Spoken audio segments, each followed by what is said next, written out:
I'll turn it down a little bit. How does it sound for you? Sounds great. Good. Should I move closer? Yeah. Let me this up. Okay, I can come down. Oh, there you go. Is this what I'm ashing in? Yep, you could ash in the head. Al made that. That's Al made awesome. that of Nicky Wah. That's Nick. Actually, let me shut Nick's door. Nice. Is he in there? No. Oh, okay. He went back to Enfield, actually. Oh, nice. Corinne Tryon, thank you for coming. Thank you, Stephen. I'm so glad to be here. I'm glad too. Now everyone knows my government first name. Oh my God, I never even thought of it. There's still like this subset of people that in Enfield only that really know my first name.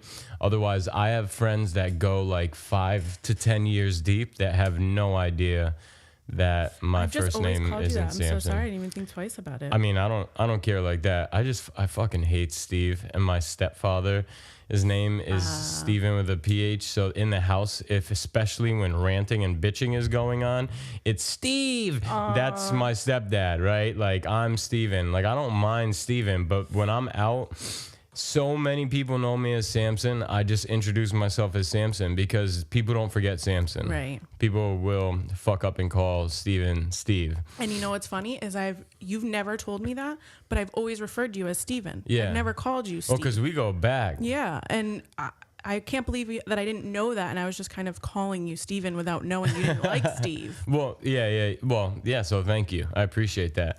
I don't know. Some people get really fidgety about when people start cutting letters off their name, and some people don't care. You know, Stephanie, Steph. Yeah. You know, it's not a big deal, but I just never really liked I never really had a Steve. nickname. My name, it would be like Corey or something, but I'm glad no one called me Corey. Yeah. Corinne. Yeah, I like Corinne. I was reading this book, The Compound Effect, recently, right? And I was talking about this the other day. So, and the only reason why I'm thinking of this is because when I go to set up the audio, I noticed, and the video for the podcast, I noticed a couple times that when I would do it, I'd be mid-podcast and I'd be like, fuck, like, is that camera recording? Or did I hit it? And then, or like, I'd want to look at the computer and be like, did I do the audio or whatever yet? So in this book, we have the lighter. They say that if you look at one of the, what's it called, PGA Tours, where Jack Nicholson won or whatever, Okay. where they study the time that it takes before from it's his turn to before he hits the ball. And within less than 1 second, he's 19 to 20 seconds process, which is stands up, lines this up, looks this way, moves his hips a little bit, and goes. And his, from your turn to stepping on the green and hitting the ball, it was 19 to 20 seconds every single time. Was that average, or that was remarkable for... Well, no. So what I'm getting at is that was him creating a process for before he hit the ball. Routine. And then he won. Everyone else, even just the third, fourth, fifth runners up, don't worry about these carpets or not anyway. They all had drastic variations in the amount of time from the time they stepped on the green to hitting the ball. So like he had a process that he followed every time, which probably kept his mind a little bit more. There you go. So awesome. It kept his mind like a little bit more clear up until hitting the ball. Right. Meaning like my mind is more clear when I know logic's running. Yup. Every screen gets flipped back after I hit record. So I would never have flipped any of the screens back unless I hit record. That's right. Smart. And then I don't think about it anymore. Yep. That's smart. I do that at work all the time. Like I'm very crazy at work. Like I have to have things a certain way. I have a process and it makes it easier. It's streamlined. I don't have to ever worry about not doing something. What do you do for work? So I worked at Staples for about 7 years. So that got me into the print. Yep. I started doing copy and print. Were you in Enfield? Yeah, I was a copy and print supervisor. Well, I became just an overall like supervisor of the store maybe about 4 or 5 years after I started. And then the last 2 years that I was there, I was technically the copy and print supervisor, but I was doing duties throughout the whole store. I was doing everything. But that's what really got me into the whole print industry. I got actually reached out to first from a company. I put my resume up on Indeed. I was getting so done with just corporate and Staples and in general. I'm glad that the opportunity that they gave me, it really opened a lot of doors. Yeah, built your absolutely. resume. Yeah. But it was just, I thought I was going to be able to move up in the ladder, but I realized I didn't really want to. Not there. So I put my resume up on Indeed. And the place that I'm at now, they reached out to me and they were like, you're perfect for this position. So I'm an account manager at a franchise place. I'd rather not say, only because of, that's fine. Like, they know that I'm here, that I'm doing this, but I don't know, you know, it's their business. It's a franchise. It's a small franchise. I never dropped any of the company. I talk mad shit about companies. I don't mind about Staples. Like, you know, they're big enough. They can deal without me, you know. But this small place, they were like, you're perfect for this, because I was averaging, you know, about 40 orders a day. Move over here so I can see it. From start to finish. So before it was, someone would walk up, I would take the job in, I would print the job, I would call them when it was ready. Like, from start to finish, I was handling the job. Now I'm just the intake, letting them know this is what we offer. Sort of sales, we have like a salesperson. So is it like joint with is it just a print place or is it a design place too? Oh, we do design too. We have a graphic designer in-house. I'm the overflow graphic designer. So if she's out or has a lot going on, she relies on me. A lot of the times, if it's something easy, just like a business card that I've done before and it's just a quick change or whatever, I'll just do it. She might not even see the job. You know what I mean? I'll just take it in. I'll do the proofs and everything, and then I'll send it to print. So that's also, I've learned so much from being at this place. So when you say do the proofs, you're saying you're cleaning up their like whatever's coming in a little bit. Like, so what do you mean? Say you order you either as a new customer or an old customer. If you have information for me, like you bring in a business card. And you don't have the files for it, we can try to redesign it for you. Or if we already have your on file for you, we would just do the changes that you need, and we're just emailing you, this is what you're asking for. Do you approve this? Once it's approved, then we send it to So then that process of, I don't have any of the vectors or the images or anything like that for my card, but that process, do you do some of that, and then at a more heavy point you toss it over to the... Exactly. Gotcha. Yep. But so there's definitely certain tasks that you end up spending like more of the beginning of her job on just because you can do it, right? Yeah, definitely. And I've actually taught her some stuff because she hasn't been in school for quite some time. So I just took one computer graphics class at Nuntuck. I'm actually graduating finally from there in May, hopefully, as long as I Why, pass. you been there long? Oh my God. It's a long story. I went right after high school. Like, I didn't go to college right after I went to, graduated high school. So I went there for a short amount of time. I just didn't know what I wanted to do. So I was, fucking off, not paying attention. I was going to class, but I wasn't doing the work. And that was during a time, I don't know if you know, but I was into drugs during that time too. I was into heroin pretty bad for a while there. Right before I met my boyfriend now, actually. And so that was part of it too. I was a functioning addict for sure. Yeah. Like, I was able to go to school, I was going to work, and doing everything you're supposed to do, but also using. So that was part of the reason I wasn't paying attention. Well, so I left. About 5 years later, I decided to go back. I think it was 2014, 2015. I was like, you know what? I need to finish this. Like, even if it takes me forever, I'm going to work, I'm working full time and going to school part time, 2 classes a semester. It felt like forever. I'm finally, just to get my associates. It feels like but you're forever. working at the same time. Yes, for full time. I'm working 40 hours a week and then doing, usually 2 classes. There was one semester I took 3 classes and I was like ready to again lose my mind. It was so much work. But I was just so determined. I was like, I don't even care if this doesn't get me any more money at my current job. I don't care. I just had this goal. Like, I had to finish it. I started it and I had to finish it. So I'm finally finishing. Hopefully, as long as I pass the statistics class that I'm taking right now. But I don't know where we went off there. So, I know where we went off, but like what I'd like to pick it back up on is I kind of wish I had that experience. Yeah. To be honest with you. Yeah. It's hiding behind the house, which we'll also get into.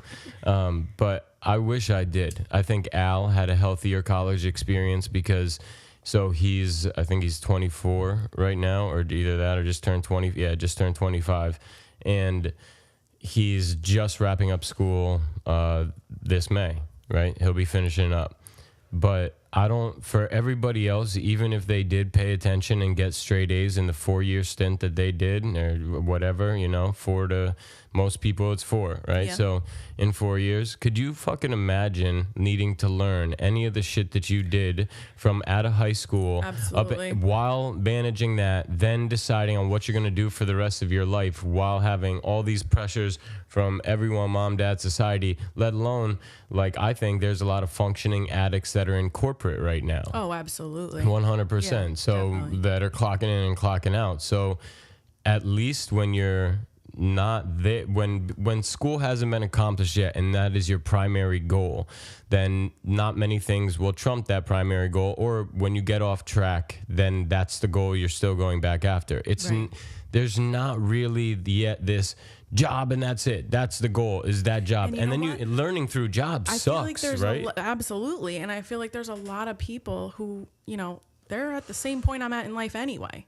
Yeah. You know, and it's like I have 0 debt. I have no college loans. The state paid because I, you know, at the time wasn't making very much. I have 0 debt, and if I decide that I want to go on to get, you know, my bachelor's or whatever, then I will start taking on loans. Like I didn't. Yeah, you'll you know? be prepared for it then. Exactly. So, you know, it's a part of it felt like, you know, that's the way it's supposed to be. That's the way it happened. That it was meant to be that way. But it was frustrating through those times. Yeah, I you feel know, you. and it was definitely the year. It was worth the struggle. This feeling that I feel now, almost being so close to graduating, is insane. Like I can't wait for that chapter of my life to be over and to start over and like to feel like what's my next goal. Yeah. You know, like because I didn't have that many goals. I told myself when we graduated, I wasn't going to college. Like I had made it up in my mind. Either my parents went to college. I'm the first one in my immediate family to have anything over a high school diploma. Yeah. So that feels great Damn. too. And then so ensues all the struggles of properly using it or applying it in a world where maybe even having the diploma isn't the most relevant thing anymore. Exactly. And it kind of worked out that way for me anyway, because there are a lot of people who are in debt and that aren't using their I mean, honestly, Corinne, it degrees. definitely worked out for you. I mean, you have a better scenario than at least like even my scenario, right? Because I ended up owing 100 plus, right? Grand That's worth of education. That was basically at one point in time been like, is this even going to ever happen again, right? I got Right. back into UMass. But regardless, it's like, So then what, did you just use your charisma to? I never like really knew. Like, did you just charm them with the fact that you I were this mean, new yo, person? there's gonna be people that are listening that are gonna start laughing because honestly, fucking yeah. Like, Yeah. and because I'm a good person. So like when I went to court, how I didn't go to jail in the first place had a lot to do with charisma and work ethic because I showed up prepared with like 50 plus, you know, Yeah. written statements from members of the school and everything else, like recommendation letters, ammunition. When I right? went back, because I failed out. You know, when I was going, You I need a lighter. failed out. And they were like, you lost your financial aid. I couldn't afford to go. So I was kind of like, all right, I worked. And then I was like, you know what, I'm going back. Thankfully, as Nantucket has a fresh start program. So if you haven't been in Word. school from the time that you failed out for the last 5 years, they'll say, okay, you know what? We'll give you a fresh start. Literally, we're going to wipe away That your is D's, that is your F's. awesome. That If is I didn't that is have brilliant. I had yeah. to retake the stuff, but I got straight A's. As soon as I started back, it was like, I'm focused now. I know that it wasn't that I was dumb or Do you know, I all couldn't colleges do have it. that? I have no idea, but it was an amazing idea. I hope that all colleges have that. Sounds like more of a community college type of vibe, though. Probably, but it Can make that decisions as a whole. it changed my life Yeah, because give you a I restart couldn't have had that of hope, opportunity. too. I would have had to pay to prove myself again. You know, Yeah, they would yeah. say, we'll give you the financial aid back, but you're going to have to pay for a semester and prove that you can have whatever GPA or whatever. Yep. So that was a huge thing for me and made me want to work harder to prove, okay, I can do this. I had to write a letter to the dean. I had to go in there and like tell her my whole story. So I just told her the truth. I was like, listen, I was dumb. I was just not applying myself and I'm ready. I'm finally ready. I don't know what I want to do still, Yeah. but it doesn't matter. I'm just going to get a liberal arts degree and I'll feel better about it. And I'm how was she? Because who you are talking to is also one of the main reasons why my dean of students, right? Like my dean of students at UMass Amherst that I had to talk to when everything went wrong, like that clearing is what I'm relating to for you. Like that person made a big difference. So how was she because she must have just ran into the conversation like you real. I literally cried in her office. She told me that she was going to let me back in. I just had to have a certain amount of GPA. They had the right to take it away again, the financial aid. And I cried, and I think she felt like I was like crazy, but she just said, you're welcome, and I'm glad that I could help. Just show me that you're going to graduate. So, she hasn't really, I don't even know if she is still the dean of students or not. Like, I haven't visited her or anything, but you make a valid point. I really should kind of say something to her, because that was ultimately her decision. She could have said no, Right. that they and give that's you, her declaring whether or not they're going to give you that program. Exactly. So Gotcha. her saying, because my issue wasn't, it became that because I failed out, they weren't going to give me the financial aid, and I couldn't afford to go without it. So her saying, and I had to write a letter to the financial aid office and to her, and they had to agree upon that I was going to be a productive, classmate or whatever. So I definitely appreciate that. And you're right, I should probably go say something to her before I graduate. But then, so you're towards the end of it now, and what are you coming out of there with? Just an associate's in liberal arts. Okay, cool. So the reason I chose that was because it's easier to transfer if I do decide to go elsewhere. I'm straight on this. Yeah, no, I'm good too. You can just you could put it in the head. So I'll just have an associate's in liberal arts. Dropping it could start a fire because there's match. Oh, there is. Inside of this thing, we need to clear that bitch out. Now it's good. All right. My bad. No. All right. So, but what can you use that to apply? Probably nothing. Really nothing. It's just a goal that I had to complete. That's what I started, and I was gonna finish it. Yeah. And so what did you learn? What are you taking to translate into skills into? That's why I job? chose to took my, I think, third or fourth semester back. That's when I decided I was still at Staples when I took the computer graphics class. It was like the perfect time, because I was just thinking about quitting Staples, and then this place reached out to me. I was taking this class. I finished that class right before I started. So it gave me a lot of knowledge that I was going to need for this job. And I actually emailed the professor and told her, I'm so glad I took this class, because now I'm able to apply the skills that I learned in the class in my job. And that's when I was able to kind of help the graphic designer, because she hasn't been in school in a while. She's only 40, so she's like 10 years older than us. But, it's been a while since she's been in school, so I've been showing her some stuff here and there. So she's grateful to have someone that's had newer education as well. So there's been a lot of things great about going back to school. Absolutely. Yeah, how you said that because she's 40, right? So I'm over here thinking just like, maybe it's because I've been listening to a lot of Rogan, or I'm thinking about life differently, but maybe I'm bitching because I'm getting older and I'm about to be 29. But realistically, I'm looking at 40 is like a really great time to be alive. And the fact that I have some steady execution of like using me to be me for between now and 40, and what I could get with that, and not rushing it and trying to do anything like different. So 40 should be dope, right? I sure hope so. 40 would be the time that if I hasn't been that great.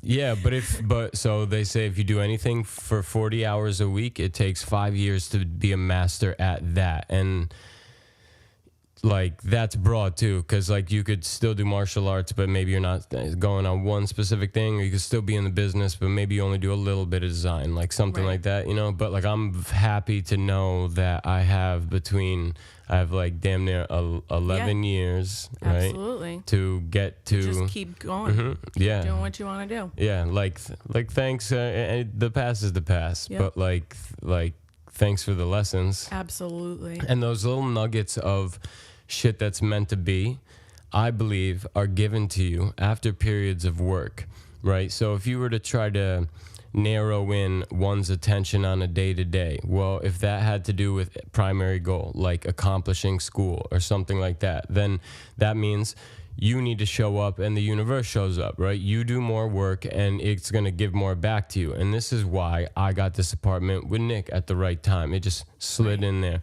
It happens to be in Malden where I already have people, right? Like, perfect time to quit the job because immediately got an opportunity at the Wilbur. Like, and it's going in the right direction, right? You start to see like that momentum, but it's only when you're like, you got to do work to get there, right? And it's not so hard when you're in it to see, to be positive, to keep at it. That is absolutely the most difficult part. To just remember there's a light at the end of the tunnel.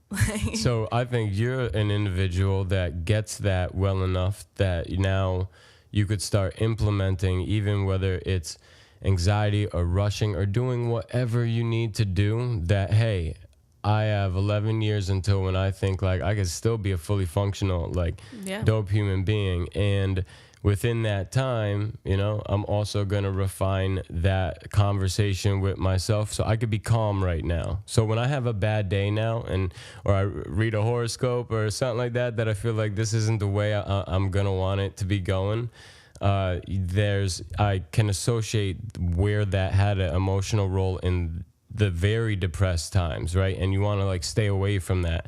So now it's just kind of like, okay, everything that Corinne and Samson just talked about is kind of like, yo, chill, right? Just like, just and chill, it can be really stop hard. rushing. It can be very hard, but it gets easier. It's so hard to not when you work. Overthink everything, to be worried all the time. Like, I'm totally a worry wart. Like, it's hard. When's your birthday? I'm a Virgo. Word. Yes. So I'm not your typical Virgo, though. And it's hard for me. I'm a Virgo rising, so I actually know a lot about Virgos. Stephanie Armstrong is the typical Virgo. She's very meticulous and has to have everything in a certain place, and she's got to plan everything. And like, I'm not like that. Like, I'm kind of messy. Like, unless I'm at work. Work's different. Like, I turn into like a crazed person at work.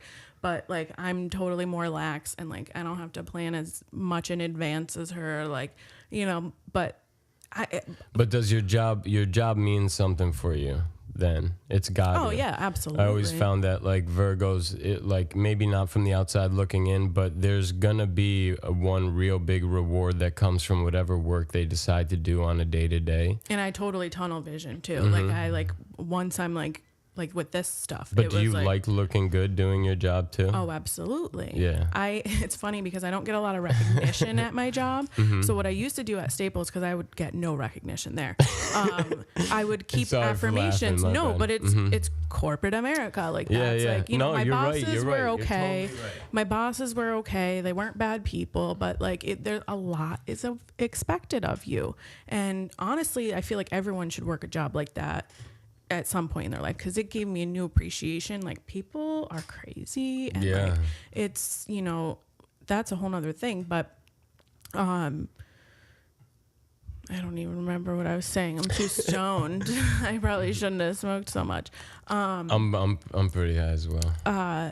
But so, you know, with working at a place like that, I would have affirmations. So I had like a huge stack, and I would every day whoever I was working with, usually it was this one girl, because I was the supervisor. So it was like I was there 8 to 4 Monday through Friday. We would choose, you know, depending on the day, what kind of affirmation, whether it be funny, whether it would be positive, whether it be serious or whatever, print related, or, you know, we would have memes and stuff, whatever. So can you give a few examples? One that was like my super favorite was it's your super favorite. Super favorite would be the Hank Hill meme, where he's holding a picture of a hot dog, and it was like, can you blow up this JPEG or something like that? And so it was like a print humor where it was like, he's holding it. Yeah, okay. He's holding like a picture. But yeah, he's hilarious too. Yeah, because that's the homie. The advice to his son is hilarious. Definitely. Yes. My boyfriend's a big fan of King I haven't seen it in a while, but it was a funny show. So I don't remember the meme actually exactly. I'll have to look for it. But it was something like where you have to blow up a JPEG. Yeah, and it was like, come on, that's not real. So that was always that's awesome. You instituted that? Yes, I did. I absolutely did, because I was getting depressed as fuck. I had to have that there to bring my day up. So you're a fucking patriot. So what I do at my new job, thank you, I do sort of get recognition there. They pay a lot better. I only work, we're not open on the weekends. There's a lot of perks to the job. I can kind of leave my work at work. Before at Staples, I was getting calls when I wasn't there, and like people didn't know how to do stuff. Everyone knows what to do at this place, but I don't get a lot of recognition, except for directly from my customers. So what I do when I have a really good like email, because I communicate primarily through email with my customers, some over the phone, some walk in, but mostly over email. I get a nice one, I print it out. I put it up on there so I can look at it and see, like, maybe you're having a rough day today, but that person appreciates you, like that kind of thing. And that's because no one really says otherwise. So it's like, I'm not expecting to be patted on the back. That's not what I'm saying. But I know that I'm helping the company. I know that I'm doing my best when I'm there. And it's just, being a supervisor at one point, that the people that worked for me told me that they appreciated that. So I know that that's a positive motivator. That helps people to want to work better for you. Yeah. So you're gonna have a nice, successful 40s. I hope so. I really do. You are, the way that you think about it, right? So those are what I would put like into like a life hack category. And it's not that companies don't give customer reviews. It's just there's a difference when there's something in your workspace visible, put right the fuck in front of all their faces. Right? So that's really smart, and that's a good way to life hack for like how you want your day to be going better. I feel like really affected by other people. I've noticed throughout my life. Oh, like that's a good thing. Other people that aren't. It weighs on you. It does, like it totally like I absorb like whatever's going on at work. It becomes my issue, whether it is or not. Yeah, me too. And it's a big problem because then I just worry about things that don't actually have anything to do with me or that I don't need to worry about at that time or whatever. So it has its good and its bad. Like it made me have to do that for myself, so it totally, it's a good thing. Well, that's why we're here right now. Yeah, for sure. For me, I mean, like we're here right now because I am way too much also affected by like, I can't do a job that my heart isn't in. Yes. Because I'm too logical to be like, my time is way too, sorry, it's way too fucking valuable. It's hard because you don't want to think like that because then it's like. Yeah, but then are you doing it because you don't want to work and because you're not, and you're slacking off? No, that's not why I'm doing it. You want to do something that's productive and that you are feeling like you actually care about and have a dog in the fight. Like you want to do this. Like you have to have that like spark. Well, it's always been really hard for me to ever want to do whatever how they like other people are telling you how to do it, because if I see even a difference in the way I like that style or that approach or that like daily lifestyle, I've always been kind of like different minded like that. So I feel like a lot of it has to do with if you're giving your time to something every single week. There's some people that would say, oh, that's why would you ever do something like that? That's such a not a good decision. Or why wouldn't you take a job that gets you more money if you can or anything like that? It's because I already understand that if I'm at a job and I am not like giving a fuck on a certain level, then I'm automatically putting myself in a bad mental state of mind, meaning I'm going to do that much worse of me, even if I was already doing good for anyone's standards. It's not good me, right? Like, let's put me on a good me wavelength and watch it grow for a few years, which I haven't been doing. And I think when you have more time in college, when you're disciplining different things and you get more time to even stretch that out, that experience gets given to you.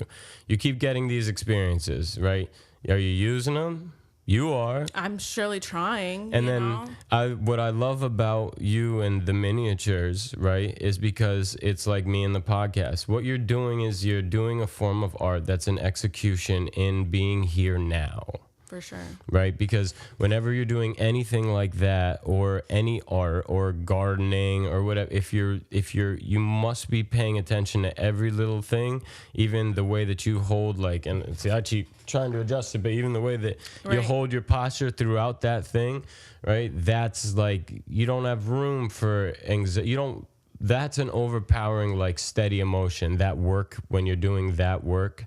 And I feel like too, this has become, like, I've heard a lot about meditation, and I've wanted to get into it. Me and my boyfriend both, he's really into Howard Stern, and Howard Stern is actually a big fan of transcendental meditation. I love Howard Stern. I didn't know that, though. His parents are what got him into it, and they're like in their 90s. They are almost 100, I'm almost positive. And they meditate? And they meditate every day. And it's been something like a goal of mine. I need to do that. I haven't started, but this has become that for me. Like, time has just melted away while doing this stuff. Like, before you know, exactly. I'm like, I gotta go to bed. And like, you just focus, I turn my music on, I get in the zone, and the hours just like melt away. So for me, that's sort of become like a form of meditation, I guess you could say. So, not to interrupt, but just because this will be a perfect definition, what you just described is the circle part of the Tourage logo. Really? Yeah.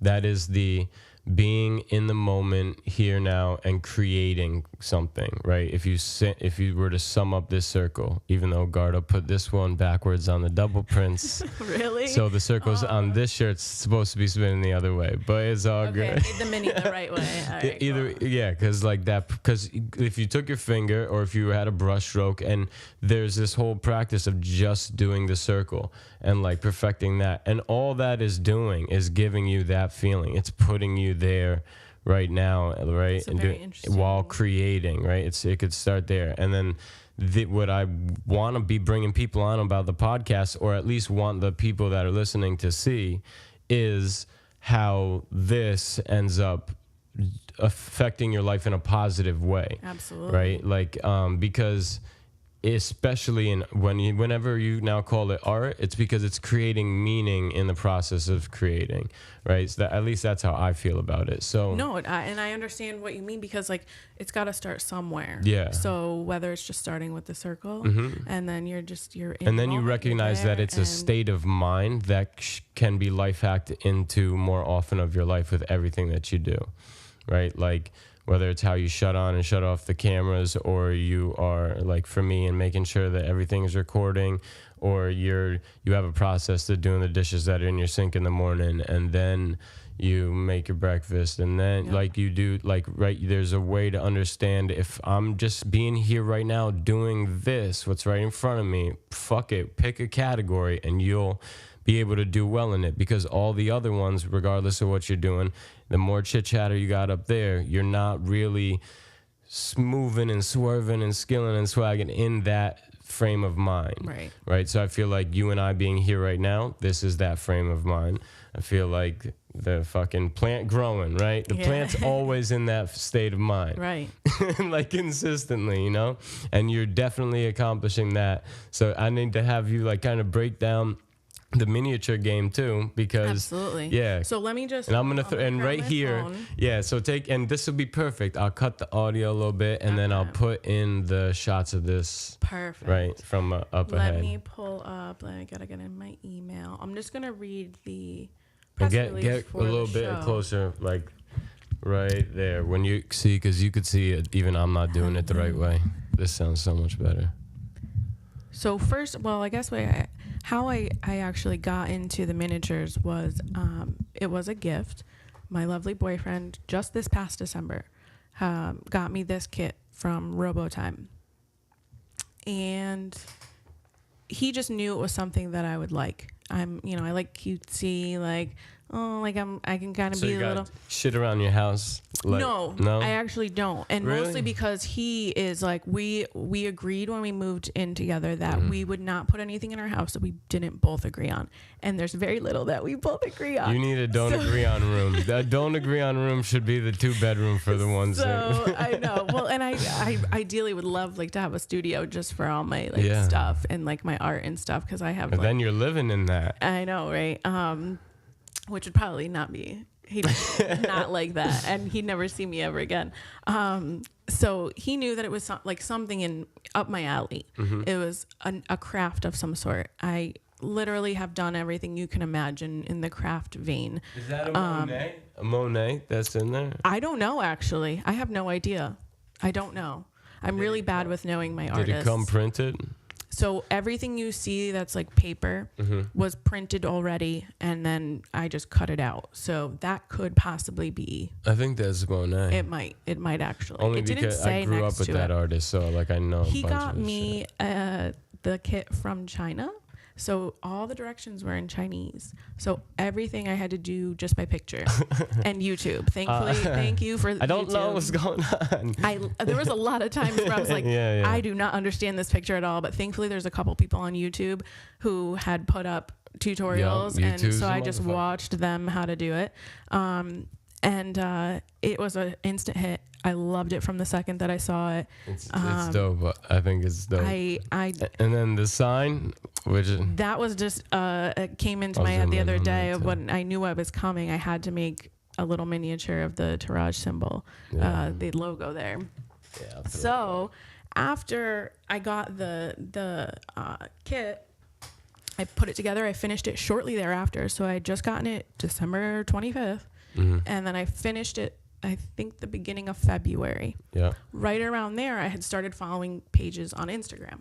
So I'm just looking through. I see different miniature pages. I start following different pages. So, of course, my algorithm is showing me more mini stuff. And I just so happened to see it's just like this big thing. And it said, badass open artist call. And I was like, what's this? So I check it out. And I'll give you a synopsis from the press release of what the show is about. But I saw that, I applied, and more than, I think it was 65 people applied to be in the art show. Word. And I was How one many of the get 30, in? I think it was 37 people. Yo, So I was there one it of is. that. There's 37. Oh my God, Yep. Steven. Yeah, I Oh told my you. God, I need to stop. Samson. Nah, you can call me Steven. It's fine. So the press release, I'm still getting these bridesmaids text messages actively the whole time we've been sitting here. You need to dedicate like 20 minutes to go in on it and then leave. You have 20 minutes. You all got phones in your pockets, and right now, no. And I have a lot of texts to go back and read because I was driving here, so I haven't even read any of these I need to get better at that. So where do I want to start? Badass was developed through the ongoing collaboration of Darren Scalia and Kate Unver, founder of the Daily Mini. So Kate is in the Netherlands. She runs an Instagram page I'll called put her the on Daily the timetable of as well as contents. Darren. Darren's the one who's actually D. Thomas Yep, Fine yep. Miniatures is both of them are the ones that are holding the show. Are there to push the boundaries of our traditional use of miniatures by spotlighting the edgy and bold attitudes of today's artist. So their goal is to showcase the most jaw-dropping, compelling, and maybe even shocking miniature badassery to hit the 21st century. These are not miniatures you would find in a child's Badassery. playhouse.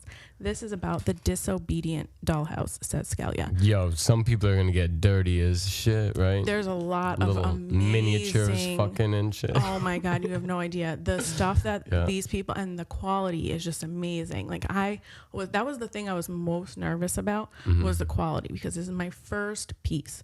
So what I saw, I was scrolling through Twitter, and this was right before I saw the show. So literally, like right before I saw the badass minis on Instagram, I saw this picture, and you probably have seen it.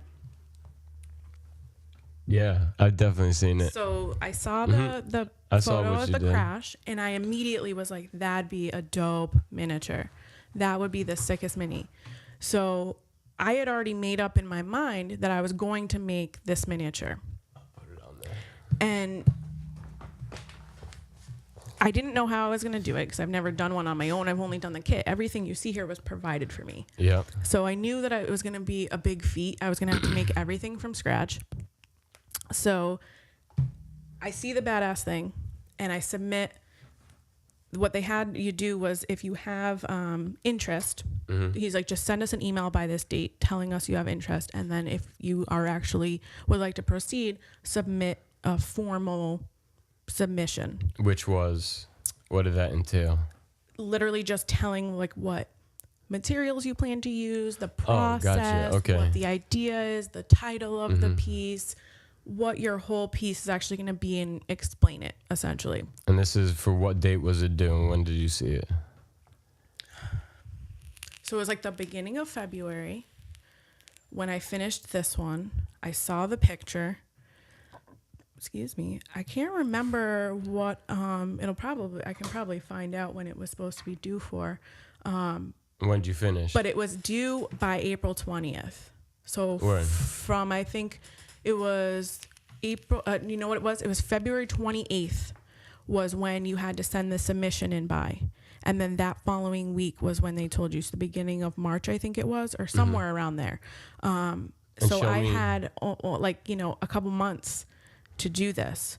And the submission, what I ended up finding out when I went to go drop off the piece in New York, Darren's like, that submission, just your expression of interest email, the first one, it was so, he's like, I knew that I was taking a chance because you flat out told me you've never done this before.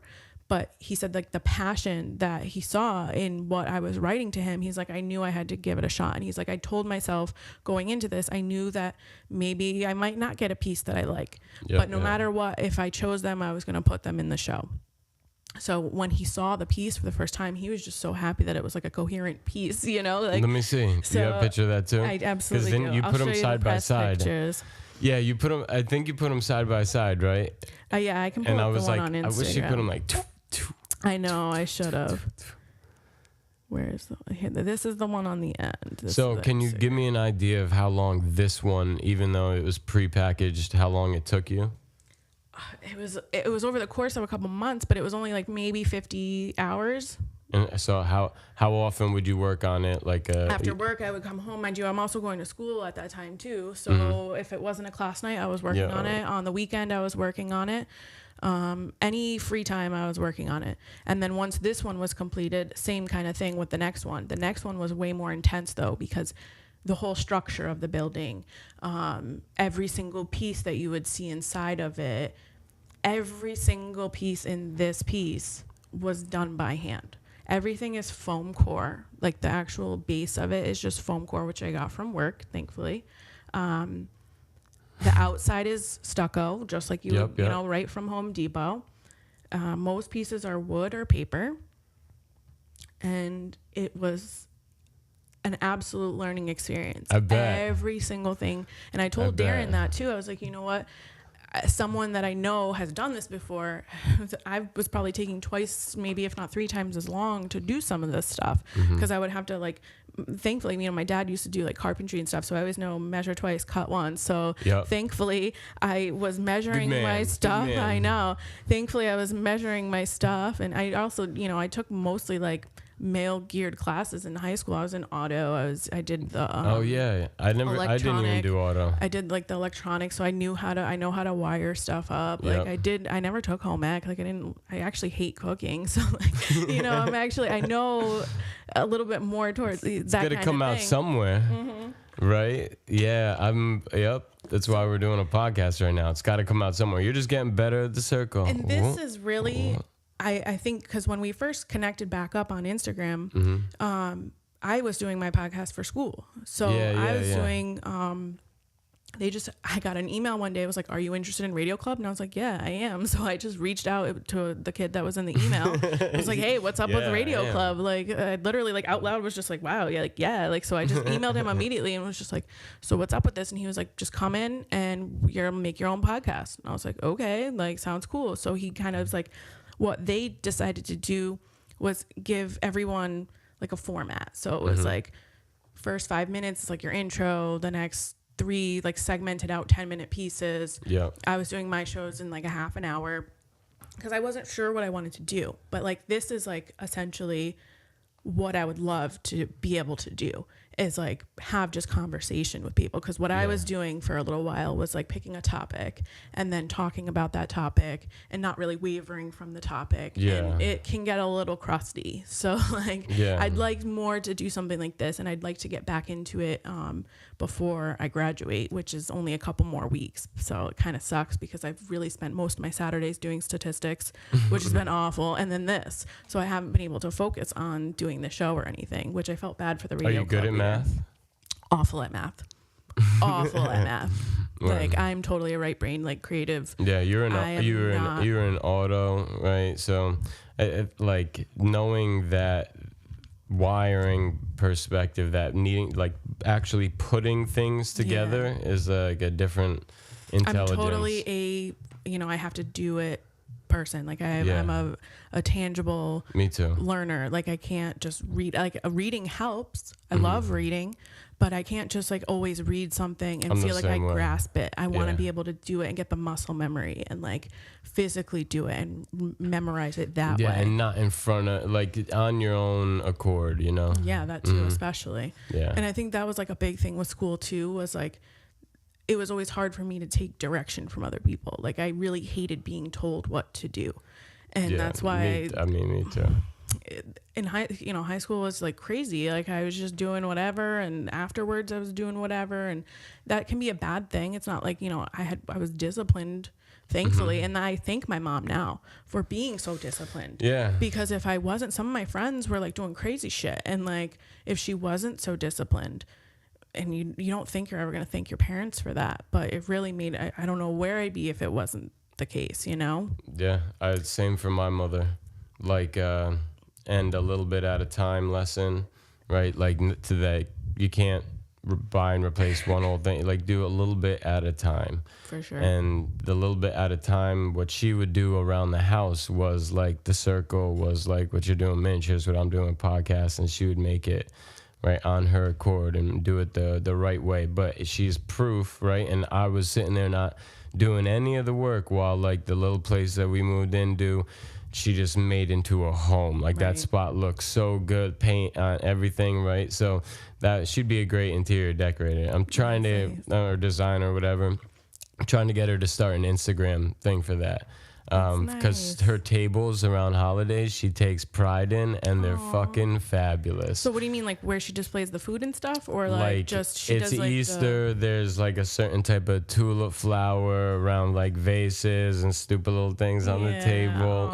Cool. She does a really good job with it. But that's her like art, and that's what she enjoys doing. Exactly. And I think it's important that everybody has that. Yeah, for sure, no matter what it is. But she showed having that even throughout all the bullshit, right? Which is everyone's got bullshit, like then there's levels to it, and then how well do you compose yourself on your day-to-day habits? If we're sitting here saying a little bit at a time, right? Like you're not gonna get that if you don't learn how to segment a little bit of work at a time. To see this to see your face and see how excited, and every person that's seen it is like amazed by it, and then the crash.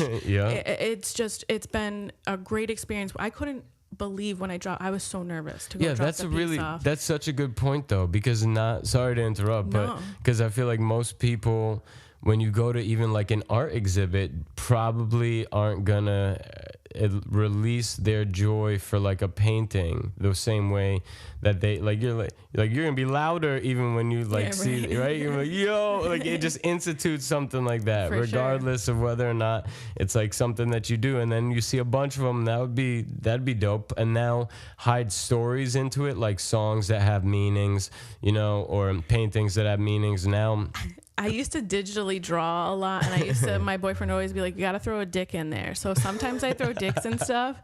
I wish I threw a dick in this or the other one, but I did not. That would have been so good. Right. You should draw a little dick, and we'll slip it on the front doorstep like with a fuck you, and then I'll end the episode with just like a zoom up from the fuck you and the dick on the doorstep. Yeah. Oh, they'll still get, Ashton will still do his thing with the intro, but we'll definitely have in there like, a little fuck you. Like a burning piece of shit. That'd be so hilarious. And call the shit poop. That's what's so great about the Badass Show, because it's getting more people involved who would otherwise not be involved in miniatures, because it's kind of like a woman thing, or for children, or it's become this not interesting thing. Like I would not think this was interesting before I got into it. Like I did not think it was interesting. And then once I really got into it, I was like, this could be really cool. Like I like the idea of maybe doing like a crime scene or like just everyday things. You should build a neighborhood town or whatever. I would love to. Don't sell them, Corinne. Don't sell them yet. You're like, this is what I would tell my brother. Is like, so you can buy the piece that I have now if you're interested. Not this piece. This one I'm definitely, because this is my first one. I totally want to keep that But forever. you should keep up a few for literally your own purpose point, right? Like, so if you did just a Corinne show, well, then in Corinne's show is like several of the things she's been working on recently, then part out. My idea, like, always has been like creatively, I just want to produce stuff that other people will also enjoy. And especially with the miniatures, like I feel like no matter who you are, people enjoy this stuff, and it's cool. And because it's this mini, so and like if you can fuck with something in here, you can make it. It can be mind-blowing at times to like look at it and be like, wow, like that is like just a smaller version of this plant right here. And like you can make anything you want. It's kind of like being God, you know? Like you get to just like make all these things. It's like The Sims, but hands-on. I love The Sims. I'm a huge Sims. I still to this day play The Sims. Like not even joking. I just use The Sims to make houses. And yes, that's what I do. That's the best part of The Sims is making the houses. That's what I'm saying. I will make whole neighborhoods and then I don't even play with like the people. 4th grade or something. I would lose so much time making houses. Yes. Yeah. You ever play Age of Empires? Not eating. No, I haven't. Or Roman Empires? I haven't, but I've heard of it. But yo, like another game just spent building these magnificent ancient cities. But I love it. Yeah, it was great. Then I could make a little. There's a guy who's a baby on a tricycle with a shotgun that fucks shit up. What? Yeah, because at the end of the day, you end up having wars. With, okay. Yeah, I think it was ancient So it's like empires. you're building your little colony or whatever. Yeah. You fight other. And you could have normal ships. You could have ones that shoot rockets, and you could have, like there's you could get a Corvette with a rocket launcher on it. That's pretty dope. Yeah. But see, like, and I've noticed everything I see now is because, like, it becomes like, oh, that'd be a cool mini. Like, that would be a cool mini. Like, everything has become, like, everything I see, wow, that would be a cool miniature. And yeah, and this is a cool podcast. It definitely is. Definitely a cool podcast. 100%. And I would absolutely like to make... what I love about the minis is that it combines everything that I've already done for many years. You know, what I did for the Tiny Crash, I painted some of the paintings that were in the miniature and, you know, handcrafting everything together out of wood and paper and painting and the whole thing. So what I'd really like to do, because some of the digital side of it, is eventually I follow this girl on Instagram. Her name's Aaliyah, but it's Aleia. And her whole aesthetic is just, that's like where I want to go with the minis. She does like cool like 70s, 80s. The lighting is very similar to like the Tiny Crash that I did, that whole kind of thing. But she incorporates video with her minis. So a window will be open and you'll see like the beach crashing in the background, or a space scene and there's like actual stars flying by and stuff. Incorporating like the digital side with the minis is like where I really want to go after this. That's beautiful. And I like love that you're even thinking that. Really try to do that because she's totally inspired me with that. I was like, wow, that has so much potential because then you're bringing like this digital aspect and to just a physical means. Even now and then after the art, think about what that means for what Corinne's life gets like, because you're meeting more people that are doing something different but still love that, you know, that circle, that whatever it is you're focusing on. That's a healthy line towards like a healthy lifestyle, to a good 40s. You know what I mean? And I like that. I'm trying to be more positive about it because I'm getting the closer to 30, you know, I'm getting a little... I just got finished with Giving a Fuck. Really? It did kind of fuck with me for a little bit, but more because I was still thinking in regards to the way the rest of the world wants to live their life and say that this is the type of job and what they want to spend their time doing and everything like that. So it was conflicting. And sort of with this has helped me kind of get rid of that feeling. Yeah. But it's just been that anxious feeling of feeling like this is not necessarily where I wanted to be by this time, but that's okay. Like coming to terms with like, this is the way it's supposed to be. All the shit that's happened, like you said before, it's in the past. There's nothing you can do about it. Learn from it. And just make the best of what you have now. And that's why I'm trying to make better time. I'm pretty good with time management, I feel like. But the last 10 years has flown by, you know. I'm trying to be better with my time. Day to day, I'm actually doing stuff that I enjoy. Especially with school, what I would do, if I spent 2 hours on homework, I'd spend 2 hours on something I also enjoy. Because it was draining me to just go to work for for 8 hours, come home, do 2 hours of schoolwork, eat, and go to bed. So I would just stay up later and do something that I enjoyed and kind of just calmed myself down. Yeah. And the busier you get, though, the more responsible you need to be with your time. So you'll get better at time management when you do more things. You get sad and depressed, and I totally was, you know. I was just, and then thankfully this has like helped me to feel better about okay, I have something. It's like purpose, right? Something that hits towards your soul, which is the life hack for addicts. If you really want to get out of the hole, or I can speak to that. I just almost find something that you have feel I purpose. quit smoking cigarettes almost a year ago exactly. I think it was either the 26th or 27th, something like that, of April. Word. So it's almost exactly a year since I quit smoking cigarettes, which has been hard as hell. And at first it was hard. I shouldn't say that. I smoked since I was like 14 years old. Yeah. So to quit, I never quit since the time I started. So I was smoking since 14. Yes, I was smoking in middle school. Both my parents smoked, so it was like inside they the couldn't house. Smell. My mom did, yeah. Damn, so okay. I would smoke in my everything. room. Yeah. They didn't know, so it was like I would steal her cigarettes, and like she didn't know. And to quit that after, especially I quit doing heroin on my own with no rehab. No one really knew I was a functioning addict. Yeah. Thankfully, I met TJ, who I'm with now, and he was just like, I can't be with an addict. I was doing Suboxone at the time, and he's like, I can't be with someone who's doing that. And I was like, I'm just stopping. I'm just stopping right now. And I didn't think I could do it. It was hard those first couple of weeks. You kick and you sweat, and it was rough, but it made me stronger. And then I never thought I'd be able to quit smoking cigarettes. Had you tried to quit before? Because obviously there's addicts that are like 9 years deep. I bounced back and forth. It was about 2.5 years that I was really deep into heroin. I started shooting it up, which I never thought I would ever do. In high school, none of them do. No, right? I know. Yeah. And and especially in high school, everyone that I hung out with, would call me Mother Teresa, because like I wouldn't do anything. It took me a little bit longer than all my friends to start smoking weed. The only thing I really did was smoke cigarettes. I didn't drink a lot. Everyone was doing coke and stuff, and I was just like, nah, I'm good. Nothing up my nose. Like I really fended it off for a really long time, and I eventually just gave in. Like it was like everyone else is doing it. What did it start with? Perks, Vicodin, Xanax, that whole thing, and then. I don't want to name names, but the people that some people that I was hanging out with did it. They provided it, and it just went down from there. The first couple times I did it, I hated it. I got sick immediately, threw up, but that feeling of just like that gut, like heat, it was just, I couldn't say no. Like I just kept going back, even though I knew it was bad and I didn't want to. It was about 2.5 years, about a year and a half that I was snorting it.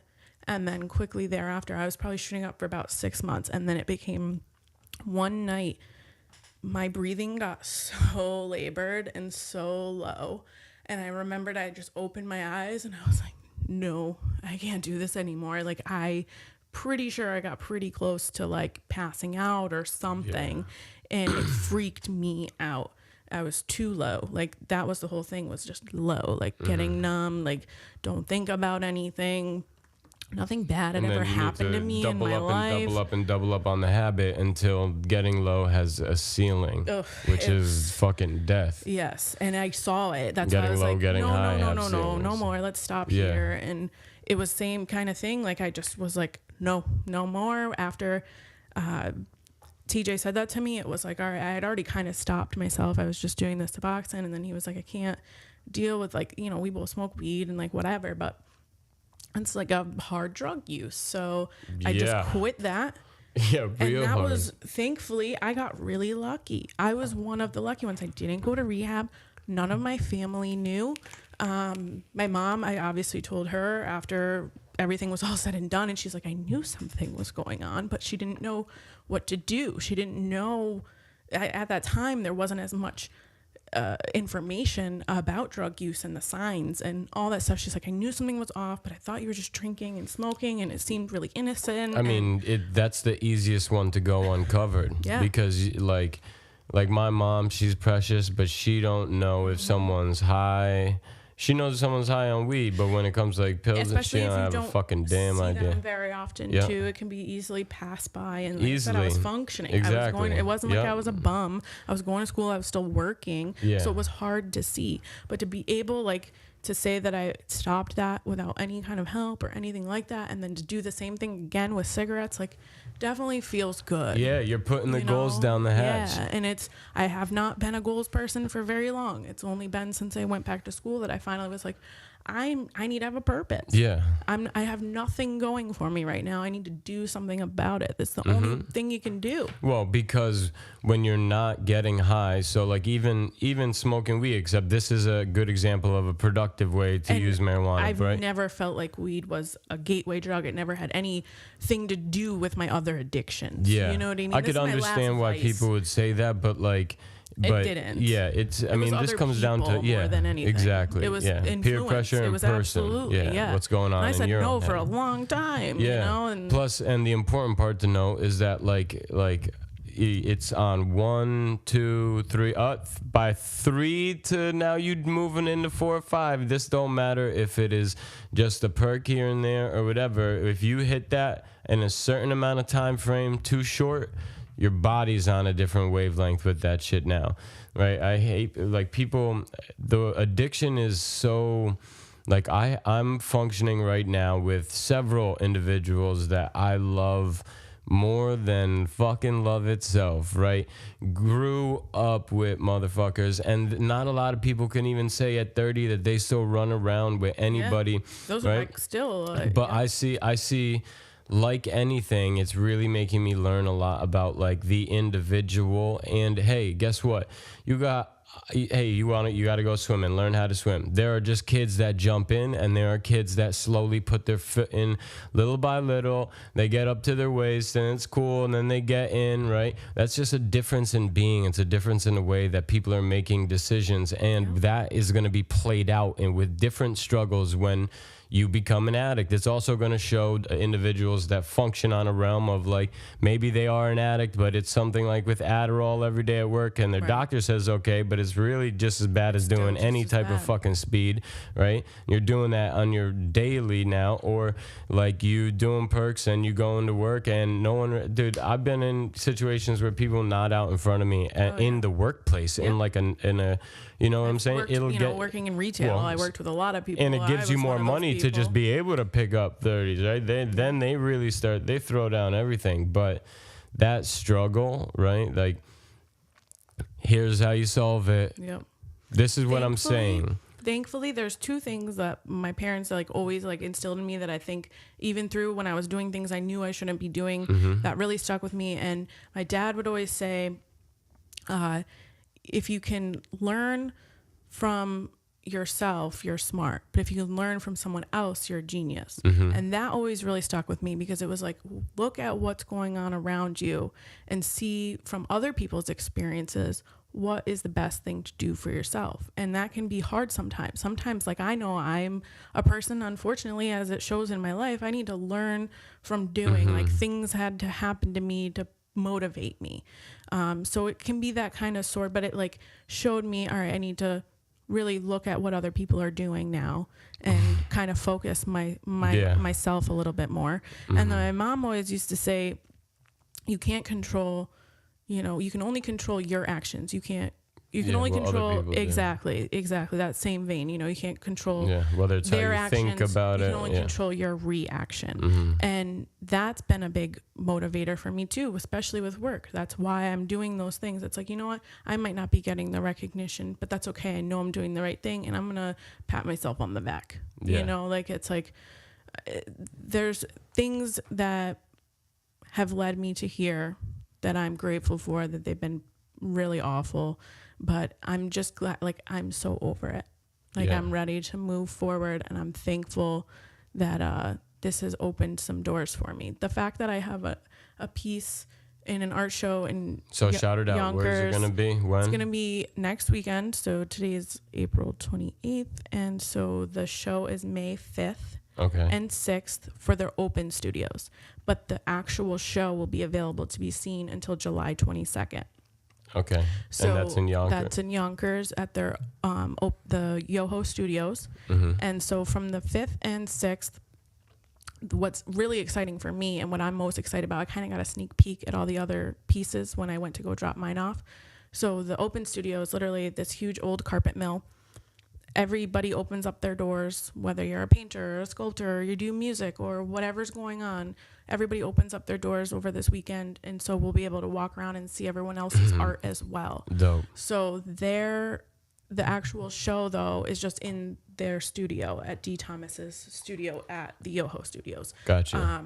And then from the 6th on, so after the 6th, you'll have to go by appointment. You just have to reach out to them. And I think they're there certain times of the day. It says on the website, if you go to dthomasfineminiatures.com, that's where it shows all the information about the Badass Show. Okay. So I'm really excited to be able to say that I like have a piece there. Just like, this is my first piece.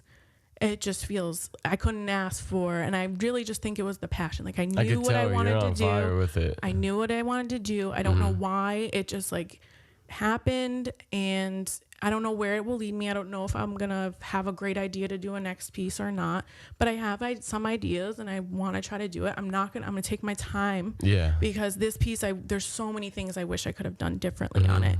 I had to cut a lot of corners and stuff just to get it done because it was such a quick thing, but I'm glad with how it came out still. But there's still, I feel like as an artist, I don't really like calling myself that, but why not? I don't know. I've just always felt weird about saying like I'm an artist. I don't know why. I've just always think you felt could be like an that. artist in auto underneath the hood of a car, and I think you could be an artist and I just artist have comes always in felt, the posturing and not just the circle that's drawn. You know what I'm saying? It's true, right? and it's just like a strange, like I've just felt strange saying it. Yeah. But I don't know. I'm excited. I don't know where it's gonna go. Well, I don't, but you ride the wave. You're riding the wave of momentum, of be here now, of this is what I feel like I have purpose with and I like to do. And that is always going to show, whether it's a song, painting, podcast, whatever the fuck it is, it's gonna show that you're trying to, like, you have passion in it. And that's a safe bet. That's a safe momentum bet for whatever your life's going to take you. And then you ride the wave. Maybe in a couple years, like, you really put the habit down, and it's not because you don't love it, but it's just you love Right. something else more. You found a different circle to draw. You've like decided you want to go in that direction. But for now, just ride that Donnie Darko wave that is bringing you probably not to that bad shit. You're not gonna die, like.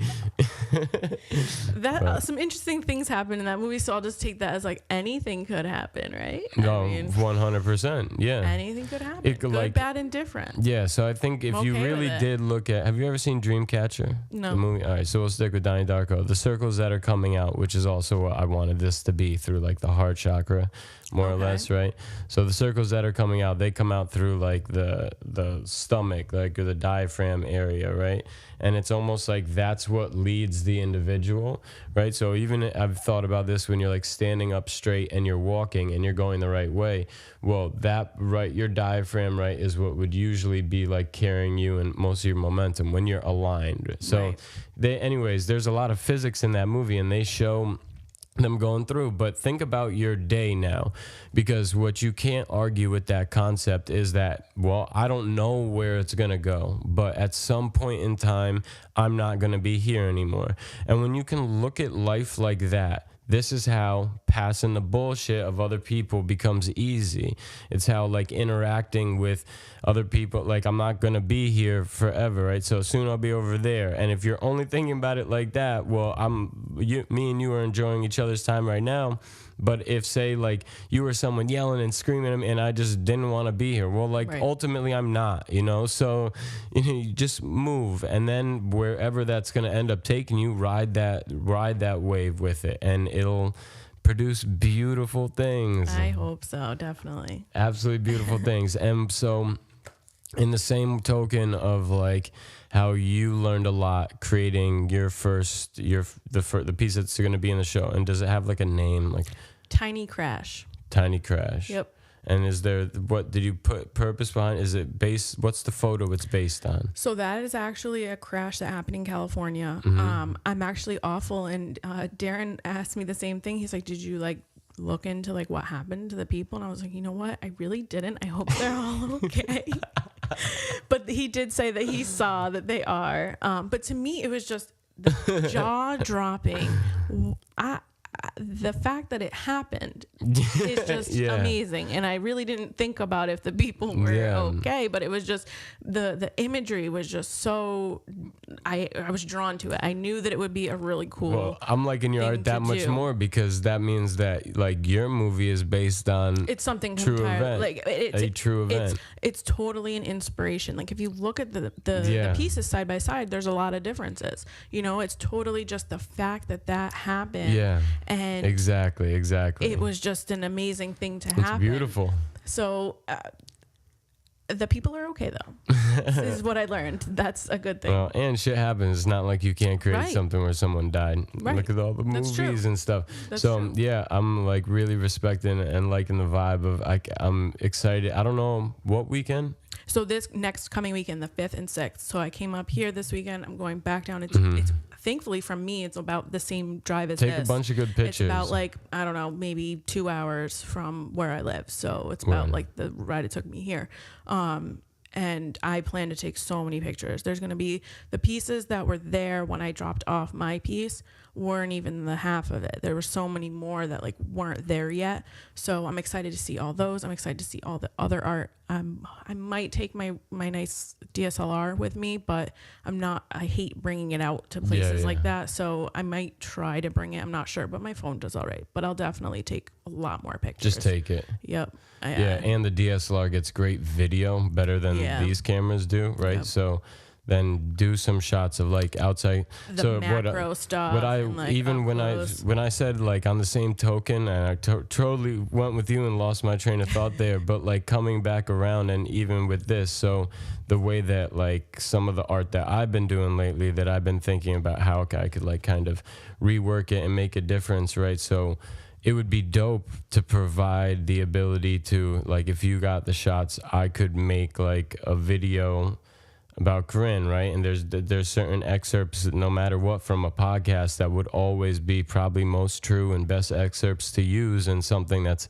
about them. Because a big role in what an artist in 2018 needs to learn how to do is be able to then put it up onto the internet. Yep.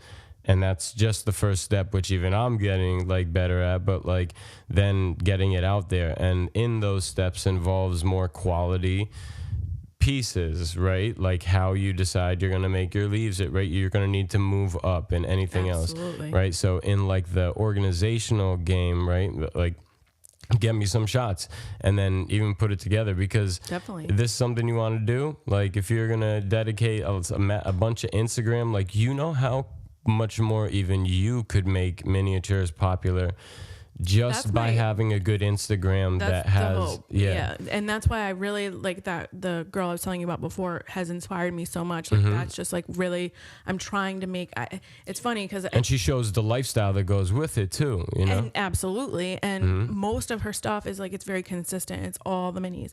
Like I'm trying to be better about just posting mini stuff and not posting excessive information.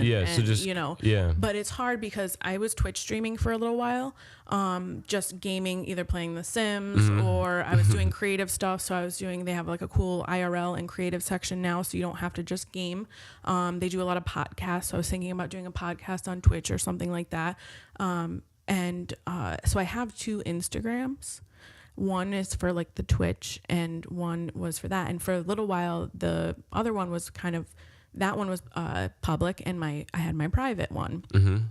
And I just recently with the show made my Instagram public. So I'm trying to like figure out, do I want to be known as Corinne Tryon or this other thing that I had? Just create another account. No, well, I have 2. That's what I mean. So like I, for a while, like was only streaming under this. I see what you're saying. Name, and it's a nickname that everybody I know now calls me. Everyone, my boyfriend and his friends. It's a long story, but they all call me Bo Peen or Peen. So that was my streaming name.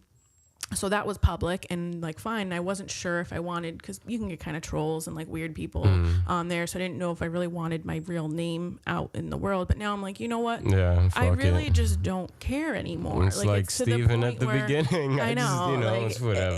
It's Look at a become like document. I'm going to do this anyway. So Exactly. if I want it to become something, this is who I am. So part of me wants to just merge and just have one page. So I don't know what I want to do with that yet. Like I'm trying to figure out, like, do I work more on what was my personal Instagram now? Because like a lot of my family follows me on that and stuff like that. But you want that support, and that I didn't have before. I was just getting followers from Twitch and Instagram and stuff like that. So it's nice to have support from people that actually know you and can prove that this is legit. So yeah, I'm trying to figure that out. I don't know. Well, yeah, then you'll have like a hour and a half, 2 hour video of like Corinne too. So like this is the circle, the everything about like creating art and everything like that. In essence, what I see the podcast as is kind of like a generator for that, meaning I have different people that come in because if they're doing something, the work is evident. And if it's not, then that individual is going to want to talk about what they're doing or what's most relevant to them. Right. And then you start learning these different, you know, circles, right, of just different people executing different things. I must say, you are the perfect person for this. Like, that's why I was so excited, because I started doing my whole podcast thing and it was kind of like, I'm just, you know, doing it for school, but also I'm interested. And like when I saw that you were doing this and you were doing such a great job and you were really working at it, you're charismatic. You are, you know, so many different interesting people. Like it's just, you're the perfect You're very charismatic yourself. For this. Thank you. But you're definitely like, I'm not as open with, like, I don't know as many people, you know what I mean? So I'd have to really kind of branch out and say, you know, I'm doing this. Would you like to be involved? Whereas I feel like you have genuine people in your circle that are interesting. And even if not like outside circle or like not close circle, but they're more outside you have circle. Friends of friends, or you're just aware of a person. I was starting to get, just honestly, Corinne, I was just starting to get pissed off because, not pissed off, but just there was purpose that wasn't being fulfilled, because even if you and I did just sit down today and have this same exact conversation, right? Like that would just be an act of something that is needed for a human to like get it out, right? It needs to happen anyway. Right. And then I'm having these conversations with people that are close friends of mine, and guess what? I got fucking good taste. I'm a Virgo rising, right? Like when you do something, you're gonna have great taste at it. You're whatever it is you care about. If you're going to be passionate about it, it's got to be for a reason. Well, I got great taste in people, and I keep finding them and having great conversations with them. Amazing people up to this point, and that's why I've been pushing it so hard for you, and just being like, you know. Well, you're one of those. You're the Enlightened Entourage, right? You're one of them too. It really like shows that as long as you are yourself and just true to yourself as much as you possibly can be, like good things will come of it. Whether it's, you know, you become a millionaire or not, you're going to feel good about your life and making that feel better for other people. And the fact that you're broadcasting it out for other people to just see, that's what I loved about Twitch. And like most of my Twitch streaming. And they came with a big fan base already, or was Twitch just something where it's on and then you... Oh no, you got to work for it. Okay, cool. My ratio's kind of okay for followers. I wasn't streaming very often, so I have about 500 views on my channel and about 50 followers. So it's pretty, like, you know, 10% of the people that are stopping in are following, which is pretty good. Most of it I attribute to being a female. They say that that's just a part of it. If you're a woman, you're probably going to get followed, kind of thing.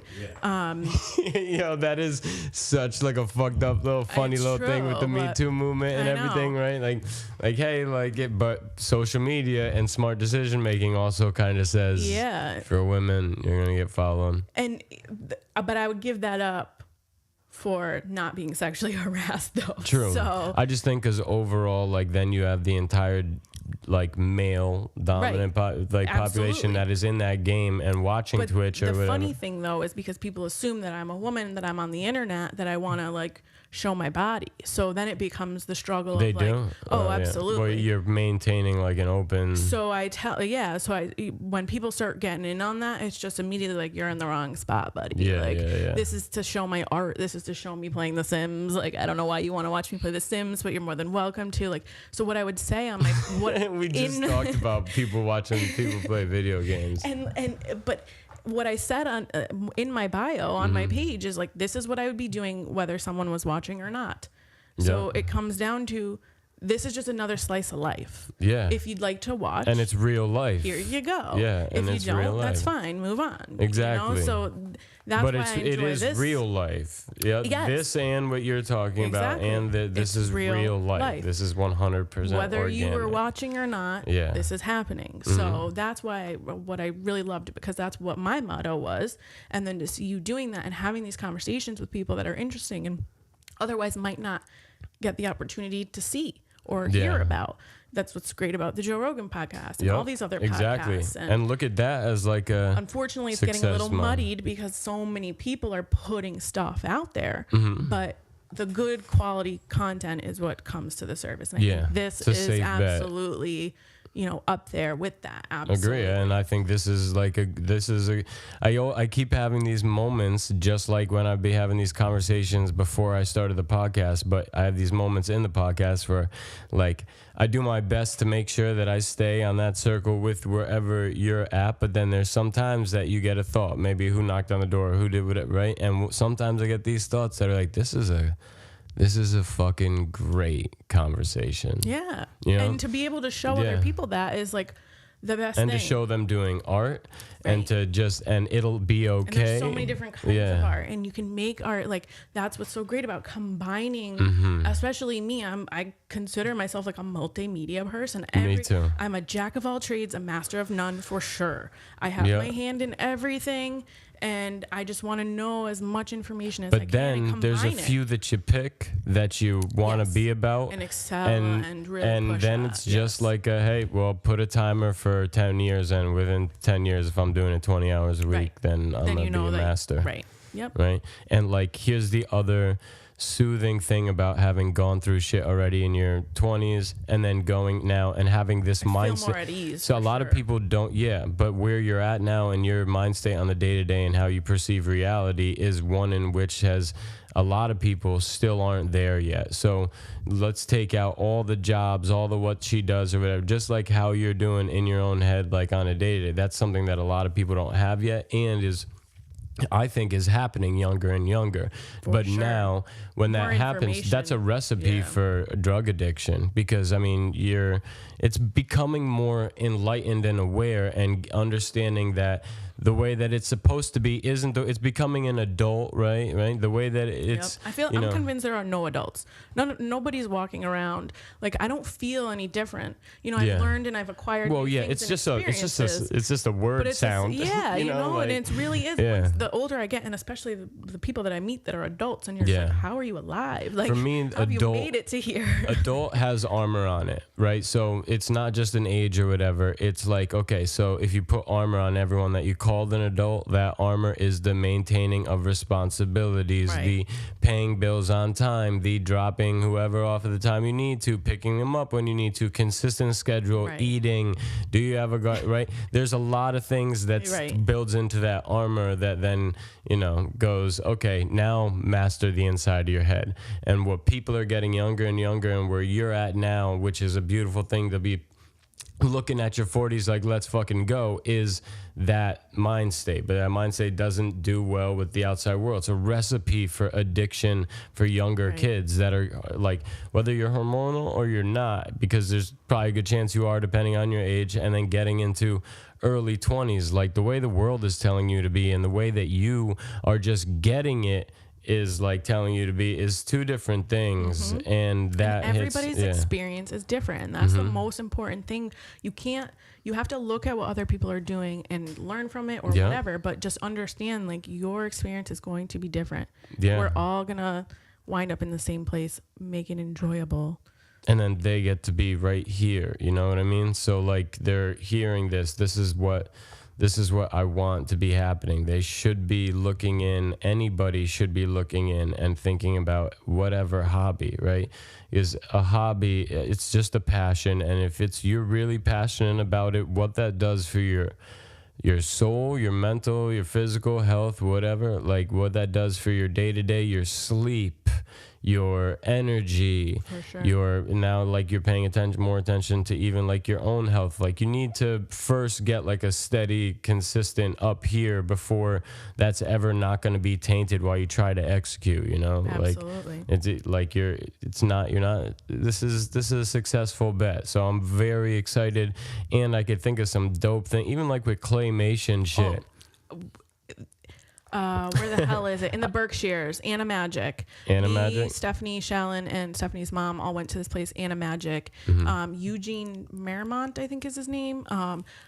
Old animator. Apparently, a lot of movies, you would be surprised to find out, are made or used to be made in the Berkshires. They had a lot of engineers and stuff out there, and they all just loved being in the Berkshires, so they went out there. And so we went to out there. It was... a couple months ago, but we got to see all the animation, and that sort of definitely inspired me and like got the gears rolling. I love doing really that in thinking art. about Did you do it in art? Combining. No, I didn't. No, I did not. And I took art every single Miss Nelson, year. Yeah, JFK. I had Miss Nelson from elementary school all the way to high human. school. She really? followed, because she ended up being at our high school, and it was literally, she followed me all the way from elementary school. Miss Nelson was an amazing teacher. When I was in middle school, I was in talented art, right? There was like a different art class for that. By the time I got to high school, I was very, very fucking frustrated at a young age going, you're telling me I need to take a year of like that? Like I was too emotional to understand what those lessons would provide for me over time of even perfecting like the figure or whatever. I was thinking I'm already, gung-ho on probably hormones thing, and I shouldn't stick with it, right? And I needed to move anyway, so I went like all in with shop and shit. I like building with my hands. I like making shit. Whatever I'm doing, I like making shit. So I flipped that over to shop, and that was the demise of me really doing art. Like I still fucked with it a lot in college, but then even where we're at now and understanding ourselves and how to execute on a day-to-day, getting to a point where now you could bring art back into the picture, right? Like a lot of people, this is why I want to be doing the podcast, because I think, and why I want to create a YMC type place called Hiatus that will be all just a place where you could come and do art. It'd be art classes that are already getting yanked out of school systems. There'd be a lot of resources for a gym-like ran setup type of place where there's a recording studio, there's only the media and movies that you put, and then that place helps to get the artist big. But what I want to do, even just for now, is be an outlet towards different people doing different art and like seeing that, and I think that people, you need to reintroduce it.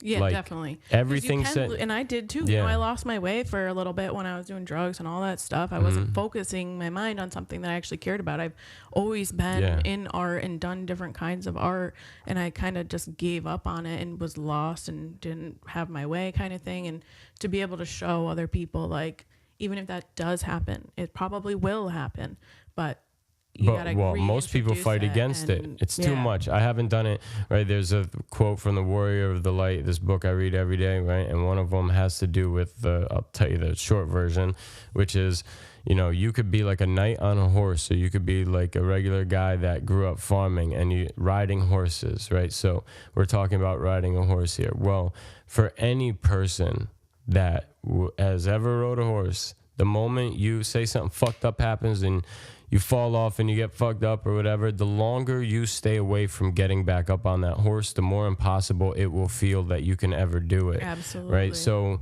reintroducing art is actually a difficult thing to do for most people. The way that they've already settled into their day-to-day or whatever, how they feel that it should be, don't get there. So showing other happy, good-placed people with the mind state that we should all be having if there was a real fucking community, like the way we should be tribing it out. Like first comes showing that, right? Like A lot of people, you throw something up in someone's head, right? Especially when they don't need to be here to hear it, and they think about it for a while. A few days later, maybe you still don't agree. A few days later, maybe you still don't. Then something happens in your life that makes you think maybe that is right, and then it allows you to become more self-aware on the momentum, data points of being here now. Hard. And It's really hard. That's been a big issue for myself. Yeah, introspection and just really thinking about what you're presenting. Yeah. And it and you need to leave the universe some fucking wiggle room too, though, right? Like, because my anxiety like would come in on just me not doing something. That's the circle again, right? When you're doing something, everything can feel better, right? Especially if it's tied to purpose.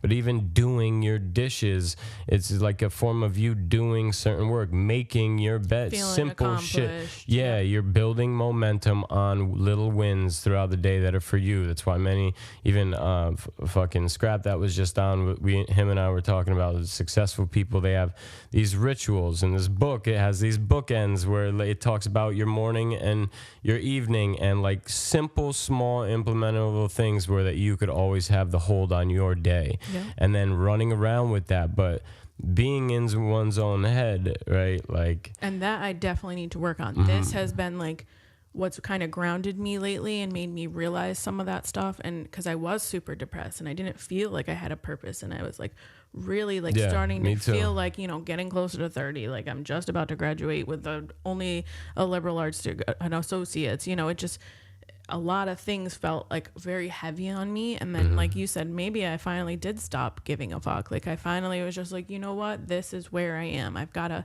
only way I can make it better is by doing something about it. And I need to make better decisions. Maybe wake up a little bit earlier. Instead of stopping and grabbing Dunkin' Donuts in the morning, make my own breakfast, or, you know, like little things like that have become such a habit that I know are bad and are poisoning the rest of my day, you know? So those are definitely things that with this has come more understanding of how I can be better for not just myself, but everyone else. Yeah. You know? Yeah. And be the change that you want to see. Definitely. Right. And like, for me, it boils down to being in the moment with something, right? And our society loves to tell us, you got to be perfect now. And you need to get the job now, and you need to be making this money now. And no one's really breaking down for you the long term and what is realistic. And it's a little bit at a time, right? And you just throw a little bit in there, and you will see your results. But even when when the things maybe you don't want to admit about yourself, or things that you fucked up in the past, or people have all these shit they don't change. Right? I'm prideful. Like I never knew that I was a prideful person. I had a hard time. Give me an example of what, like... Of course, my relationship is probably like the biggest thing. You know, you don't realize on some of these things that you're like, I'm not going to waver on this, or you're not going to waver on this. Oh, yeah. I mean, I've been way too prideful. That got me in trouble with the laws for sure. You know, you're going to get in... I never thought, like, I've always... No one's ever told me before, I should say. You know, because you expect... I've always heard, you know, you're a nice person, and you know, or you're too nice sometimes. Like at work, people call me, some of the guys in the back call me sorry because I say sorry so much. Like I'm always just like, oh, if I mess something up, I'm like, oh, I'm sorry. Like, so it becomes you think highly of yourself, I think, sometimes, and it's hard to look and see maybe I don't have all the greatest qualities. That's not necessarily a bad thing. What am I going to do about it? But then watch how you feel about yourself while you work on just one, not all of them, but just one for some time, and how you feel about yourself while you're doing it. Life gets better when you do institute some work in any direction, and if the only one you'll ever need to master is the one up in your head, right? Once you got that one, everything else is fucking easy. Your body's already made for it, right? And so it's first you got to get good with that. And unfortunately, there's some things in society that say like you shouldn't be having that, but now more than ever is the opportunity to make that explode with events, with media, with the ability to network, and the population is like touching each other. You know, and the first time ever that like another country's population could weigh in more than the people in the population about a certain decision. Now, is that good or bad?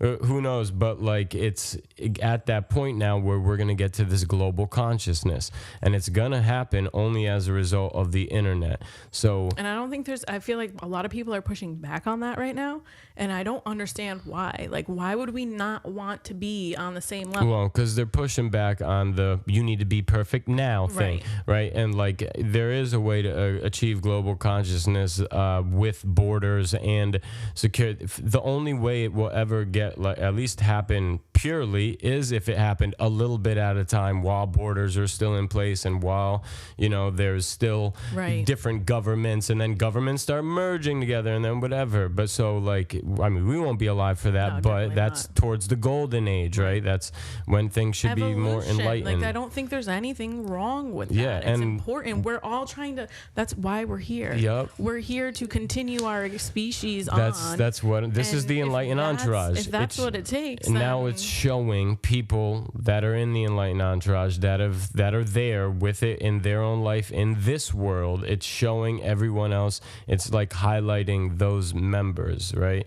And I just feel like by being able to show that, and to show that type of, like, okay with oneself, brings people together. Yeah. And then next thing you know, like, we should be taking advantage of the fact that there's the internet, right? Like, from right here, I could just go like this, and that means that the ability for the rest of the world to see, I know the compound effect, I know momentum, I know human evolution, I know we're the smartest species. And guess the best news about all of us is that if you're fucking up if your life is the worst, like, you're like, yo, no one's got a worse life than me.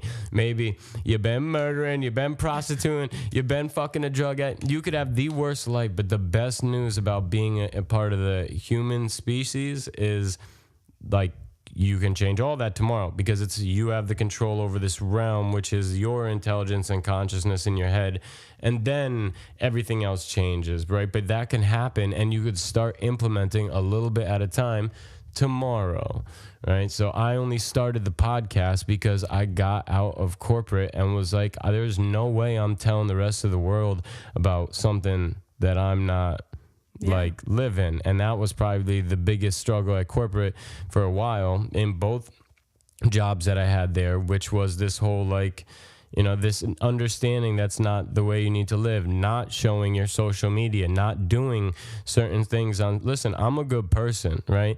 I don't fuck anyone over. I don't throw people under the bus. I'm honest as shit. But as far as I'm concerned, like, when you're in, like, corporate, that's just not the way that it's supposed to be. That was my issue too. And the lying, the cheating, like, it's just it got to a point. I understand why you couldn't take anymore. That's the same reason I got out. I mean, I'm technically still in, like, a retail type setting, but it's more small business franchise, a little bit knocked down from that intense corporate life. But I think everyone should have that experience, because I think it really does make you a stronger person. But to have to live like that every day, it's got to be stressful. Yeah, I mean, well, when you're a more hands-on person and you learn a little bit more hands-on, then you also want to choke somebody out a little bit more hands-on. Yes. You know what I'm saying? Like, it's just you could tell by the breed of human that person is not, you know, like. That's how me and my boyfriend met. We met at Staples, okay? Yeah. I worked at Circuit City, and he worked at Circuit City. Circuit City closed. We both ended up meeting at this Staples. And he told me, and it hit the nail on the head when he said it to me. He's like, I realized working this job, there's only so many kinds of people in the world. There really are. You meet these, like, same type, like, as soon as, like, especially now, and I deal with the general public. I'm basically a customer service representative still. I'm an account manager. I deal with people all the time. As soon I can call it, this person's gonna do this person's gonna do that, they're gonna try to get a free something, or you know, you can just call these people because you've seen them before. And that to me was, like, mind-blowing. I was like, you're so right. Only the one that is more on his way to mastering the inside of their head is the one that can properly, that's who are president should be. That's who are right. Like only that person has the ability to now deal with all the different. Like you're saying, you could call. It's going to be this person, this person, this person. Well, I also still know everything out. You're comfortable with yourself in the way that like you're going to now dictate what is right. Yep. You know, and be fair and everything. Just deal with it and kinda, you know, still gonna do the job. Just gonna know what's gonna happen. I'm a Libra moon, right? The voice inside of my head is a Libra, and I'm very about balance. And I could see how that plays out, whether that's a fucking placebo effect or not. But I'm very about balance in everything that I do, and I'm a very fair person. So the moment you tip that scale into being more unfair, and then if you start being that much more, I'm not having it. I just won't have it. The inside of my head's not okay with it. That's so it's like and someone else can deal with yourself. Yeah, and so you're gonna have to exactly. So that is exactly it. You got to be able to deal with yourself. Yep. I am working 5 times harder. These take up every time I put one episode up. That's 10 to 15 full hours worth of work, and like my goal is 2 a week. This week I'm gonna end up having 4. I saw your little schedule there. Yeah, when you tagged me the other day, and I was like, you're crazy. That's a lot. Yeah, but I'm going to hire a team of interns, start delegating. That's nice. Yeah. I did it for the other radio show. Whoa. Fuck was that about? That's a ghost. It's here for us. Yo. So I've had a ghost show up on one other podcast. Does it sound okay now? It does. Yo. Please don't say that because I don't believe in ghosts. Like, I really don't. Yo, neither do I. And but 37 on Kathleen's track, right? And it did this thing to the audio that not other just signals come in. It like fucks with every different unit of the audio. It's not just the mics that change or like I'm a rational the interface. Person, so inside, I'm like, there's a reason that's happening. It's not a ghost. But to me, you know what I mean? Like I understand. I'm crazy. And I am too. I get bugged I think it's from the other side. I don't think too much in my head and like let myself get like when I can't sleep alone. Like I'm worried that there are ghosts or whatever, but like I try to rationalize. But they're not all well.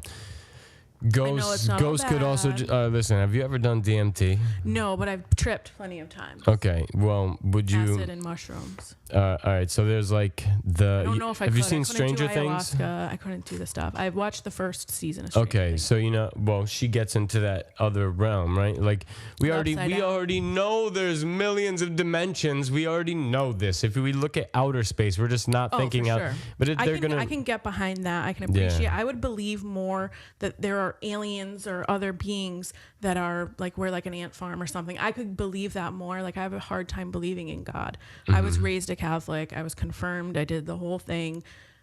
That to me is a concept that I fought through and through. I can't get behind. I can understand why. I can understand that there was a time when people couldn't explain things and that was a way to explain things and it made them feel better. I can appreciate the meaning behind God and why it exists. But now that we have science and things that can prove other things about God not being real, I mean, I think it's pretty obvious at this point. But so now is here where we start using the word God. But I like to say I'm spiritual, not necessarily. So I think God is the geometry that holds it all together. So to me, that realm is God, right? Like if you look at this like the flower of life or any geometric thing that is keeping all the stars in the same spot. That I can get behind because I had a trip actually that kind of aligns with that. Like we're just stardust. Yes, and we are just stardust. Literally like that was like my trip was like understanding like why we're here and like I was a particle floating around and like I know it sounds insane but like it's hard to describe. To, you know, to he who knows, no explanation is needed. To he who doesn't, none will suffice. Yes, and so I understand and I feel like that's why like I have a hard time with saying God or believing in God or whatever, but if you mean it in a different way, I can understand it. That's what everybody's God is different. Like I get it. Yeah, so like when I'm spiritual, my God is that. I guess it would be that like stream of knowledge, right? That comes from because so I've done DMT before, and on the exhale, like could see with my own eye. This is not, it's like, all right, so the way that, for anyone who hasn't done hallucinogens at all, the way that I really think, at least in regards to mushrooms, acid, and DMT, but DMT specifically, is that you're getting a bunch more senses than the 5 that you're used to playing around in the world with. Now your brain, like if you had always lived in that realm, you would be able to change matter, right? Like this, you'd actually be able to just change the way that you would be able to part the seas. That's where it branches off for me. Yeah. Where I can't see that when I'm not tripping. Like I don't believe that. Well, here's what I didn't say about the DMT. So I could see in mathematical geometric format the life growing around each blade of grass, everything on every plant, because is that alive? Yeah. Yes. Is it growing? Yes. Is that all that's happening? No, that's why plants can fucking talk to each other in different ways and send different things downstream, you know, like all this shit, right? It's all interlocked. You see that energy, that vibe, the chakras, the everything, right? And then you are what you manifest, right? Because you're actually carrying it towards you. But on DMT, I could see it in the trees, in the clouds, in everything. And it was like the Albert Einstein of the fucking DMT realm of the universe was like, let me just show you how mathematical this actually is. And when you think about it like that, like, okay, so there's a reason why, if we're all floating in space, gravity's not a thing. They're all being held together. When a black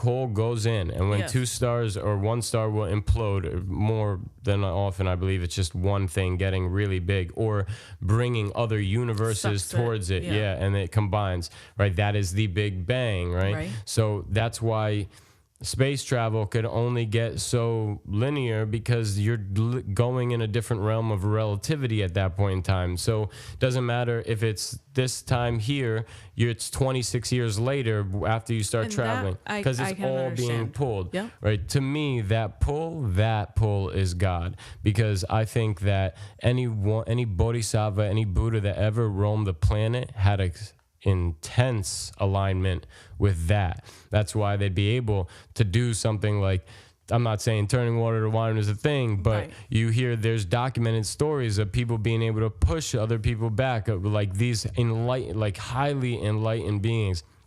And there's definitely the ones that usually happen. I think it's a Pratyeka Buddha, something like that. Ashton's gonna die laughing like this motherfucker said it wrong. That's one that reaches their own nirvana with oneself, right? And they don't. And the bodhisattva runs around the world and tells everybody else about what he's learned and tries to get that and like improve include them. To exactly. So imagine how many nirvanas there's been over the course of however many million years, and like the ones that actually did have that alignment, that God-like alignment, where that's the gods in some way, shape, or form. They were able to do something. You'll probably see more and more of them come out. So how does that play into ghosts? Like, how do you believe that, but then also possibly... So that was hard for me. Ghosts? I would think about that a lot. All right. Because that's my thing too. Like, I believe everything you're saying, and I have this weird fear of ghosts. So there's this theory. But I don't believe in ghosts. There's a theory that every single idea that is possible is happening in a different dimension. So right here could be right here in a different dimension, except you didn't just ask me that, and the conversation starts going in a different direction. The butterfly effect. Exactly. Right. And then you could have drastically different scenarios. So for ghosts, I don't know if it's some type of mathematical intercept. That could be one. What I think ghost is I think that you have lives over and over and over as you evolve to get to that, like in the you ever seen the OA? No. Okay. So like in the I'm about to be reincarnated, right? Everybody, if you believe in reincarnation, that you come back either as another person or you're an animal in a different life or whatever, right? Well, what would be the end goal of that? The end goal would be to sit you up here with the masters, the ones that have gone through so many lives that they've been able to achieve a different type of like thorough understanding in real depth of empathy and like and having to deal with all the work in every different direction. And then you'd be up here in what I would call like the heaven where the masters reside, and and you go there. There's thousands of documented accounts of people that do DMT, and there's a great book, The Spirit Molecule, about DMT, and everyone says the same shit, and a lot of them come out and they end up saying like, oh, like I know one of my friends, she told me that she goes into, like, she gets into this realm. There's these people, like, standing around, like, almost alien-like. I tripped with alien, and then just being like, what are you doing here? Like, you're not supposed to be up here. And go right back down into the geometric thing. And other people that go up there and you see, well, who's up there? I think it's the masters, and I think it is souls waiting to be reincarnated, and I think you're only waiting to being reincarnated why your grandfather may still be around even though he's already dead is because so it's like a sort of like a purgatory type thing is what you're saying? No, but just waiting because it would make more sense to evolve lives together. Okay. So that they're almost like all the lessons that they're learning, or that's why maybe in one life your sister could be your father or something like that, right? So, but it would be easier. Nature would be easier if life got to evolve that way. If every time 5 humans or whatever, right, the mom, dad, they change roles, it would be easier to get, because they're all in alignment with learning certain lessons at different times, and then that would be like a way to finally get up there. I don't know. And then I'm sure even up there you end up coming back at a different point in time, because the world has changed. The world is so drastically different, right? And the goal would be to make the world a better place, right? And then those people need to do work for a while before they die, and we're such a blip. I understand that. Then. I mean, I guess I've never really thought about it like that. Yeah. But I can understand how you can get to that assumption that way. Yeah, it's different for sure. That. Yeah, but the cool part about my assumptions are that every god that says they're a god, like, they're all still gods. They all still were able to fuck with that force, if you will. Right. They had the force. I just think we wrote the book on God with the Bible with just one. I got into a heat. Wasn't heated, but the Uber driver was super heated. Somehow religion. That's what you gotta record. I have it. Or no, I don't. I don't have this on. I usually have them all recorded. Oh, fuck. God. And I thought about taking it out and doing it, and I should have, but he got so homie, because I was just like, hey, buddy, like I believe that like Jesus is the child of God. I just don't think that he's the only one. And he got fucking pissed, dude. He was just like, I ended up changing the subject. Well, if it was a podcast, you would have seen how well I steered around and got this man to calm down off of religion. But for a while, it was. And that is what is bothersome. That's the wars we're fighting, and the things that just based off of beliefs. Yeah. That, everyone can have a different belief. Yeah. What we know is true is here is now. So that's what's most important. We can't be caring about what we're not sure about. And I think that's, to me, what upsets me about people that are so religious and then they try to push it on other people, or, that kind of thing. Same with me. But I appreciate and I respect everyone that has those beliefs. I just don't have them. I had to deal with going through and like just knowing none of this stuff was real, and feeling like the only rational, sane person. I have adults trying to get me to believe this stuff, and I just couldn't get behind it. So that's why I think I pushed back so hard on some of that stuff, is I can't rationally believe it. But then the tripping and stuff like that has kind of opened up another understanding of that. Yeah. Like, I feel like it can be kind of like one and the same. Like, it's not necessarily to that level of a god and, that kind of thing. But one and the same. But right? it's because like, I can understand we don't know. Yeah. So I don't know. Yeah. So that is my flamboyant spin on it. And at least it's mathematical and believes in momentum, alignment, and the pull. It's got and the some science behind it, which I can get behind. Yeah, and I in my daily life can get behind science. Not Scientology, but it has science that's involved in it. Yes. I just feel like I've had moments where, as a completely rational individual, have been able to see how the energy that I emit just by taking my hand like this, how that affects the environment around it. So if that is all real, which we do affect our environment, you are your fucking environment, right? It's why we got all these goddamn problems now. But like then there's, imagine living in that realm. and always having all of those. Could you part Very the seas? interesting You way know to what I see it. mean? Yeah.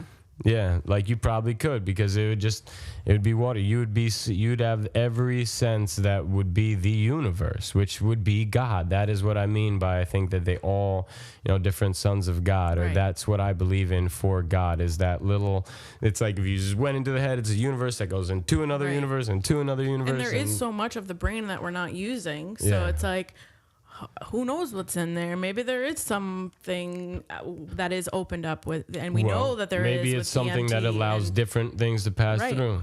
I Like, don't why know. can't we? I'm all for. I have no clue. I'm just inferencing, just like everyone else. So Yeah. it's like I'm all for whatever it might be.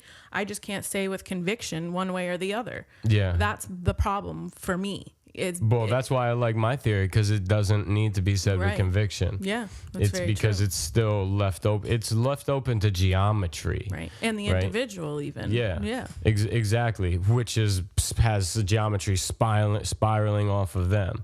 And I don't know. So I have a odd theory about population. This is a crazy theory, right? Give it But to me. I just think that, like, obviously intercontinental travel and being able to mix with other groups of people, the population is going to go up, but it has an alarming increase. Like, and I know that it's supposed to go that way, right?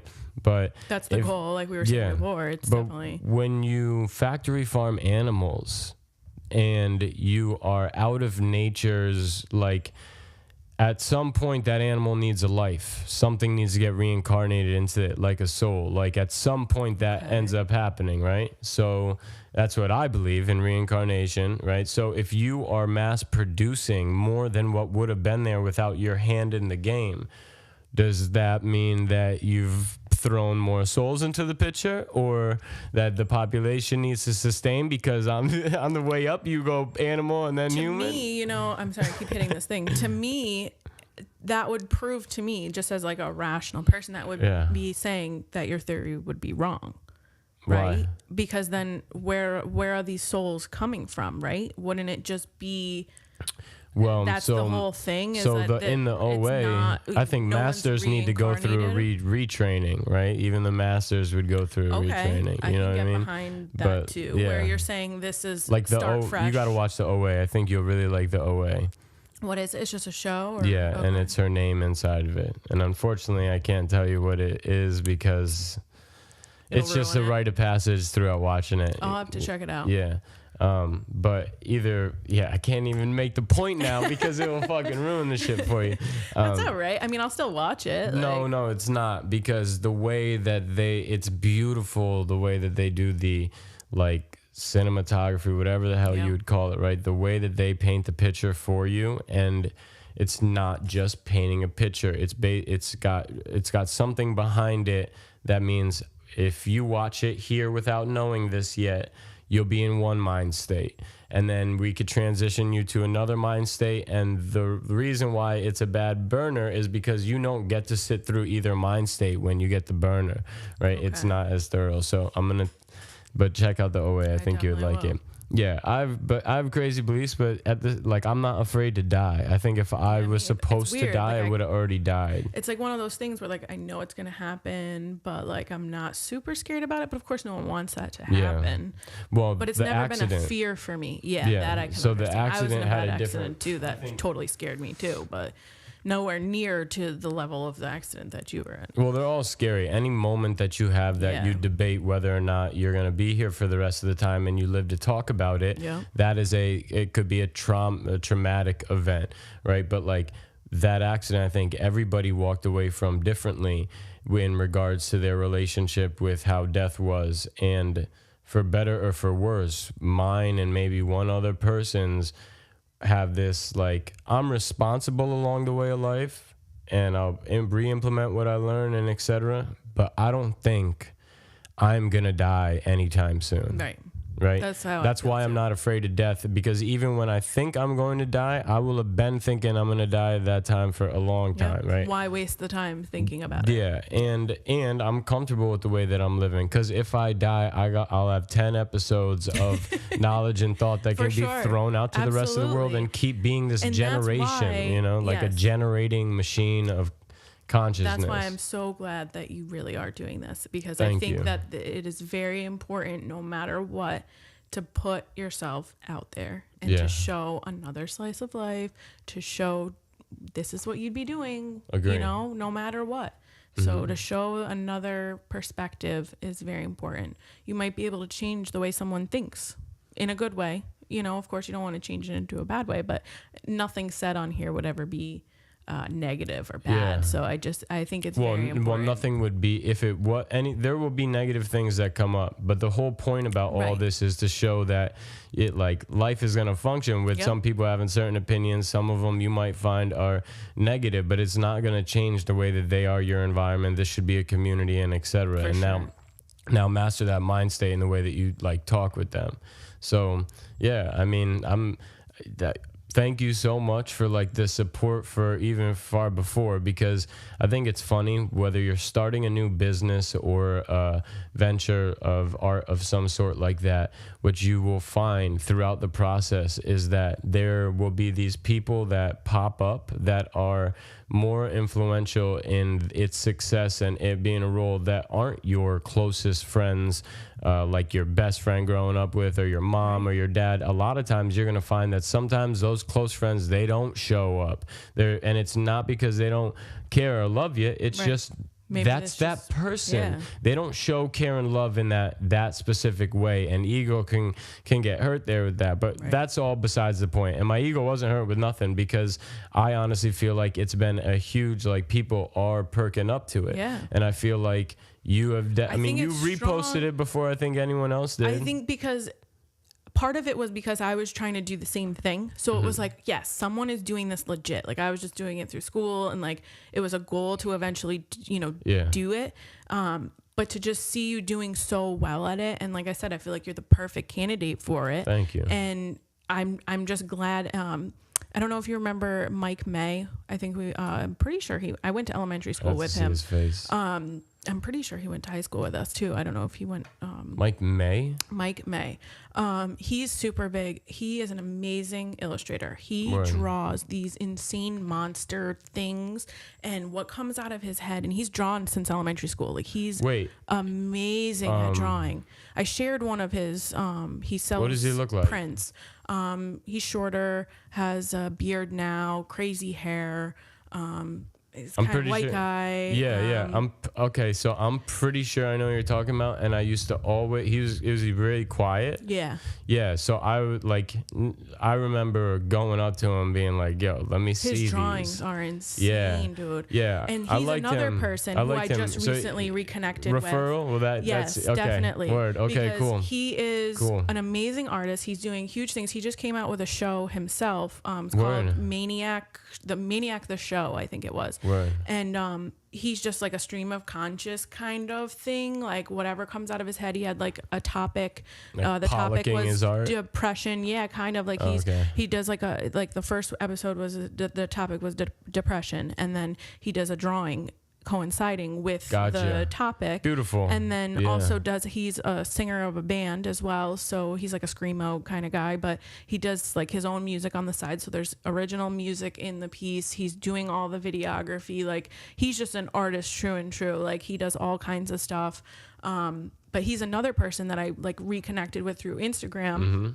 Who I'm trying to The push their internet- stuff internet's too. a beautiful I know, thing, because man. it's like, how can I expect anyone to appreciate and love my stuff if I don't show my appreciation? Like I could have just as easily not said anything Yeah. and just liked your post, and not shared it, or not commented or whatever. But I appreciate when people do that for me, Yeah. and they show me that they're interested in my stuff, because that's the whole point. Yeah, You and I want just- people to be like, interested be a and good express human, their right? interests. Exactly. I don't want to just not say anything. I share your post. I share Mike's post.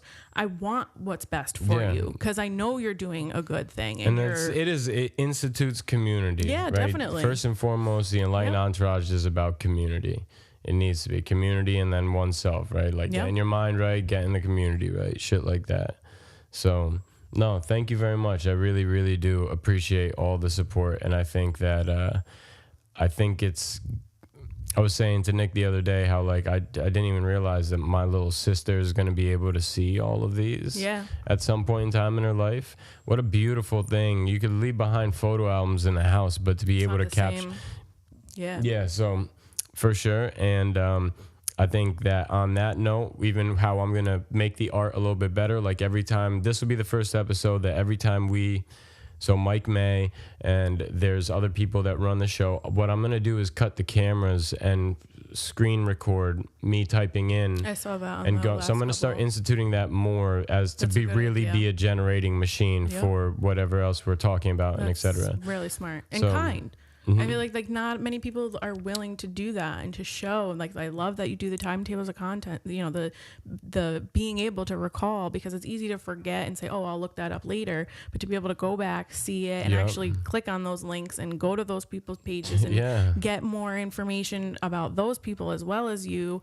If you want to generate knowledge, right? Like, so for me, I guess that would be my art, and then now getting better at ways to do each one. So first it was fixing up the audio and building lights for $120 Home Depot, and then it's like, okay, I'm gonna need more lights and I need to fix that, right? But then what about like on the user interface end? So when someone's actually watching it, what can be a more tactful way to, if the goal is to bring you more art and more real, then showing you how to get there, right? So first you have getting there, and then you have, like, I could show you how to get there. And it's funny because it's kind of like, you know, like, hey, you wanna go outside, right? And if you shake your head like that while you ask for what I want, if I want you to say yes, and I'm like, you want it, right? It almost does that inside of YouTube, because it's like showing them, oh, that people are in such a rush that they don't even think there's enough time to go back and check, let alone to like where exactly to go. And like, okay, they're on SoundCloud. Okay, this is the person's name, right? He's typing that in a website. I can do it, right? Like people are in this rush that they need the link or something. All right, let's show you first by action, right? It's smart. It's good marketing for sure. It's like you're giving everyone exactly, that's what you're doing. That's what your goal is to give information, to share, to get more people involved. How else are you going to do that? What a lifestyle, right? Like people don't sit down and just have a even 1 hour conversation with some of their best friends where there's it's just you going back and forth. That is it. You're not actually working on a job site or in cubicles next to each other, or your phone's in your hand and you pick it up for a solid hour.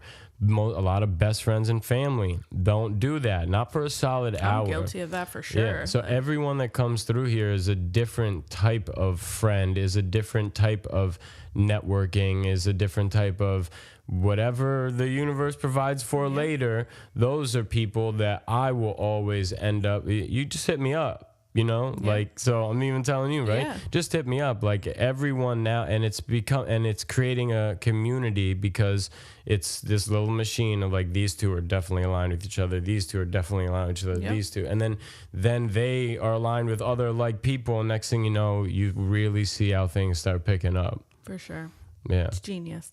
Thank you very much for coming. Absolutely. I appreciate it. I had a good time. Thank you very much for having me. I appreciate it. Yeah, you're going to see a few cool things added into this one. I'm very excited. All right. I'm number 10, right? You're number 10. I like that. I'll be back for 100. Okay, cool. Sounds good. Probably be before 100. Yeah, right. Cut it there. Yeah, that was my good. I wonder how long awesome.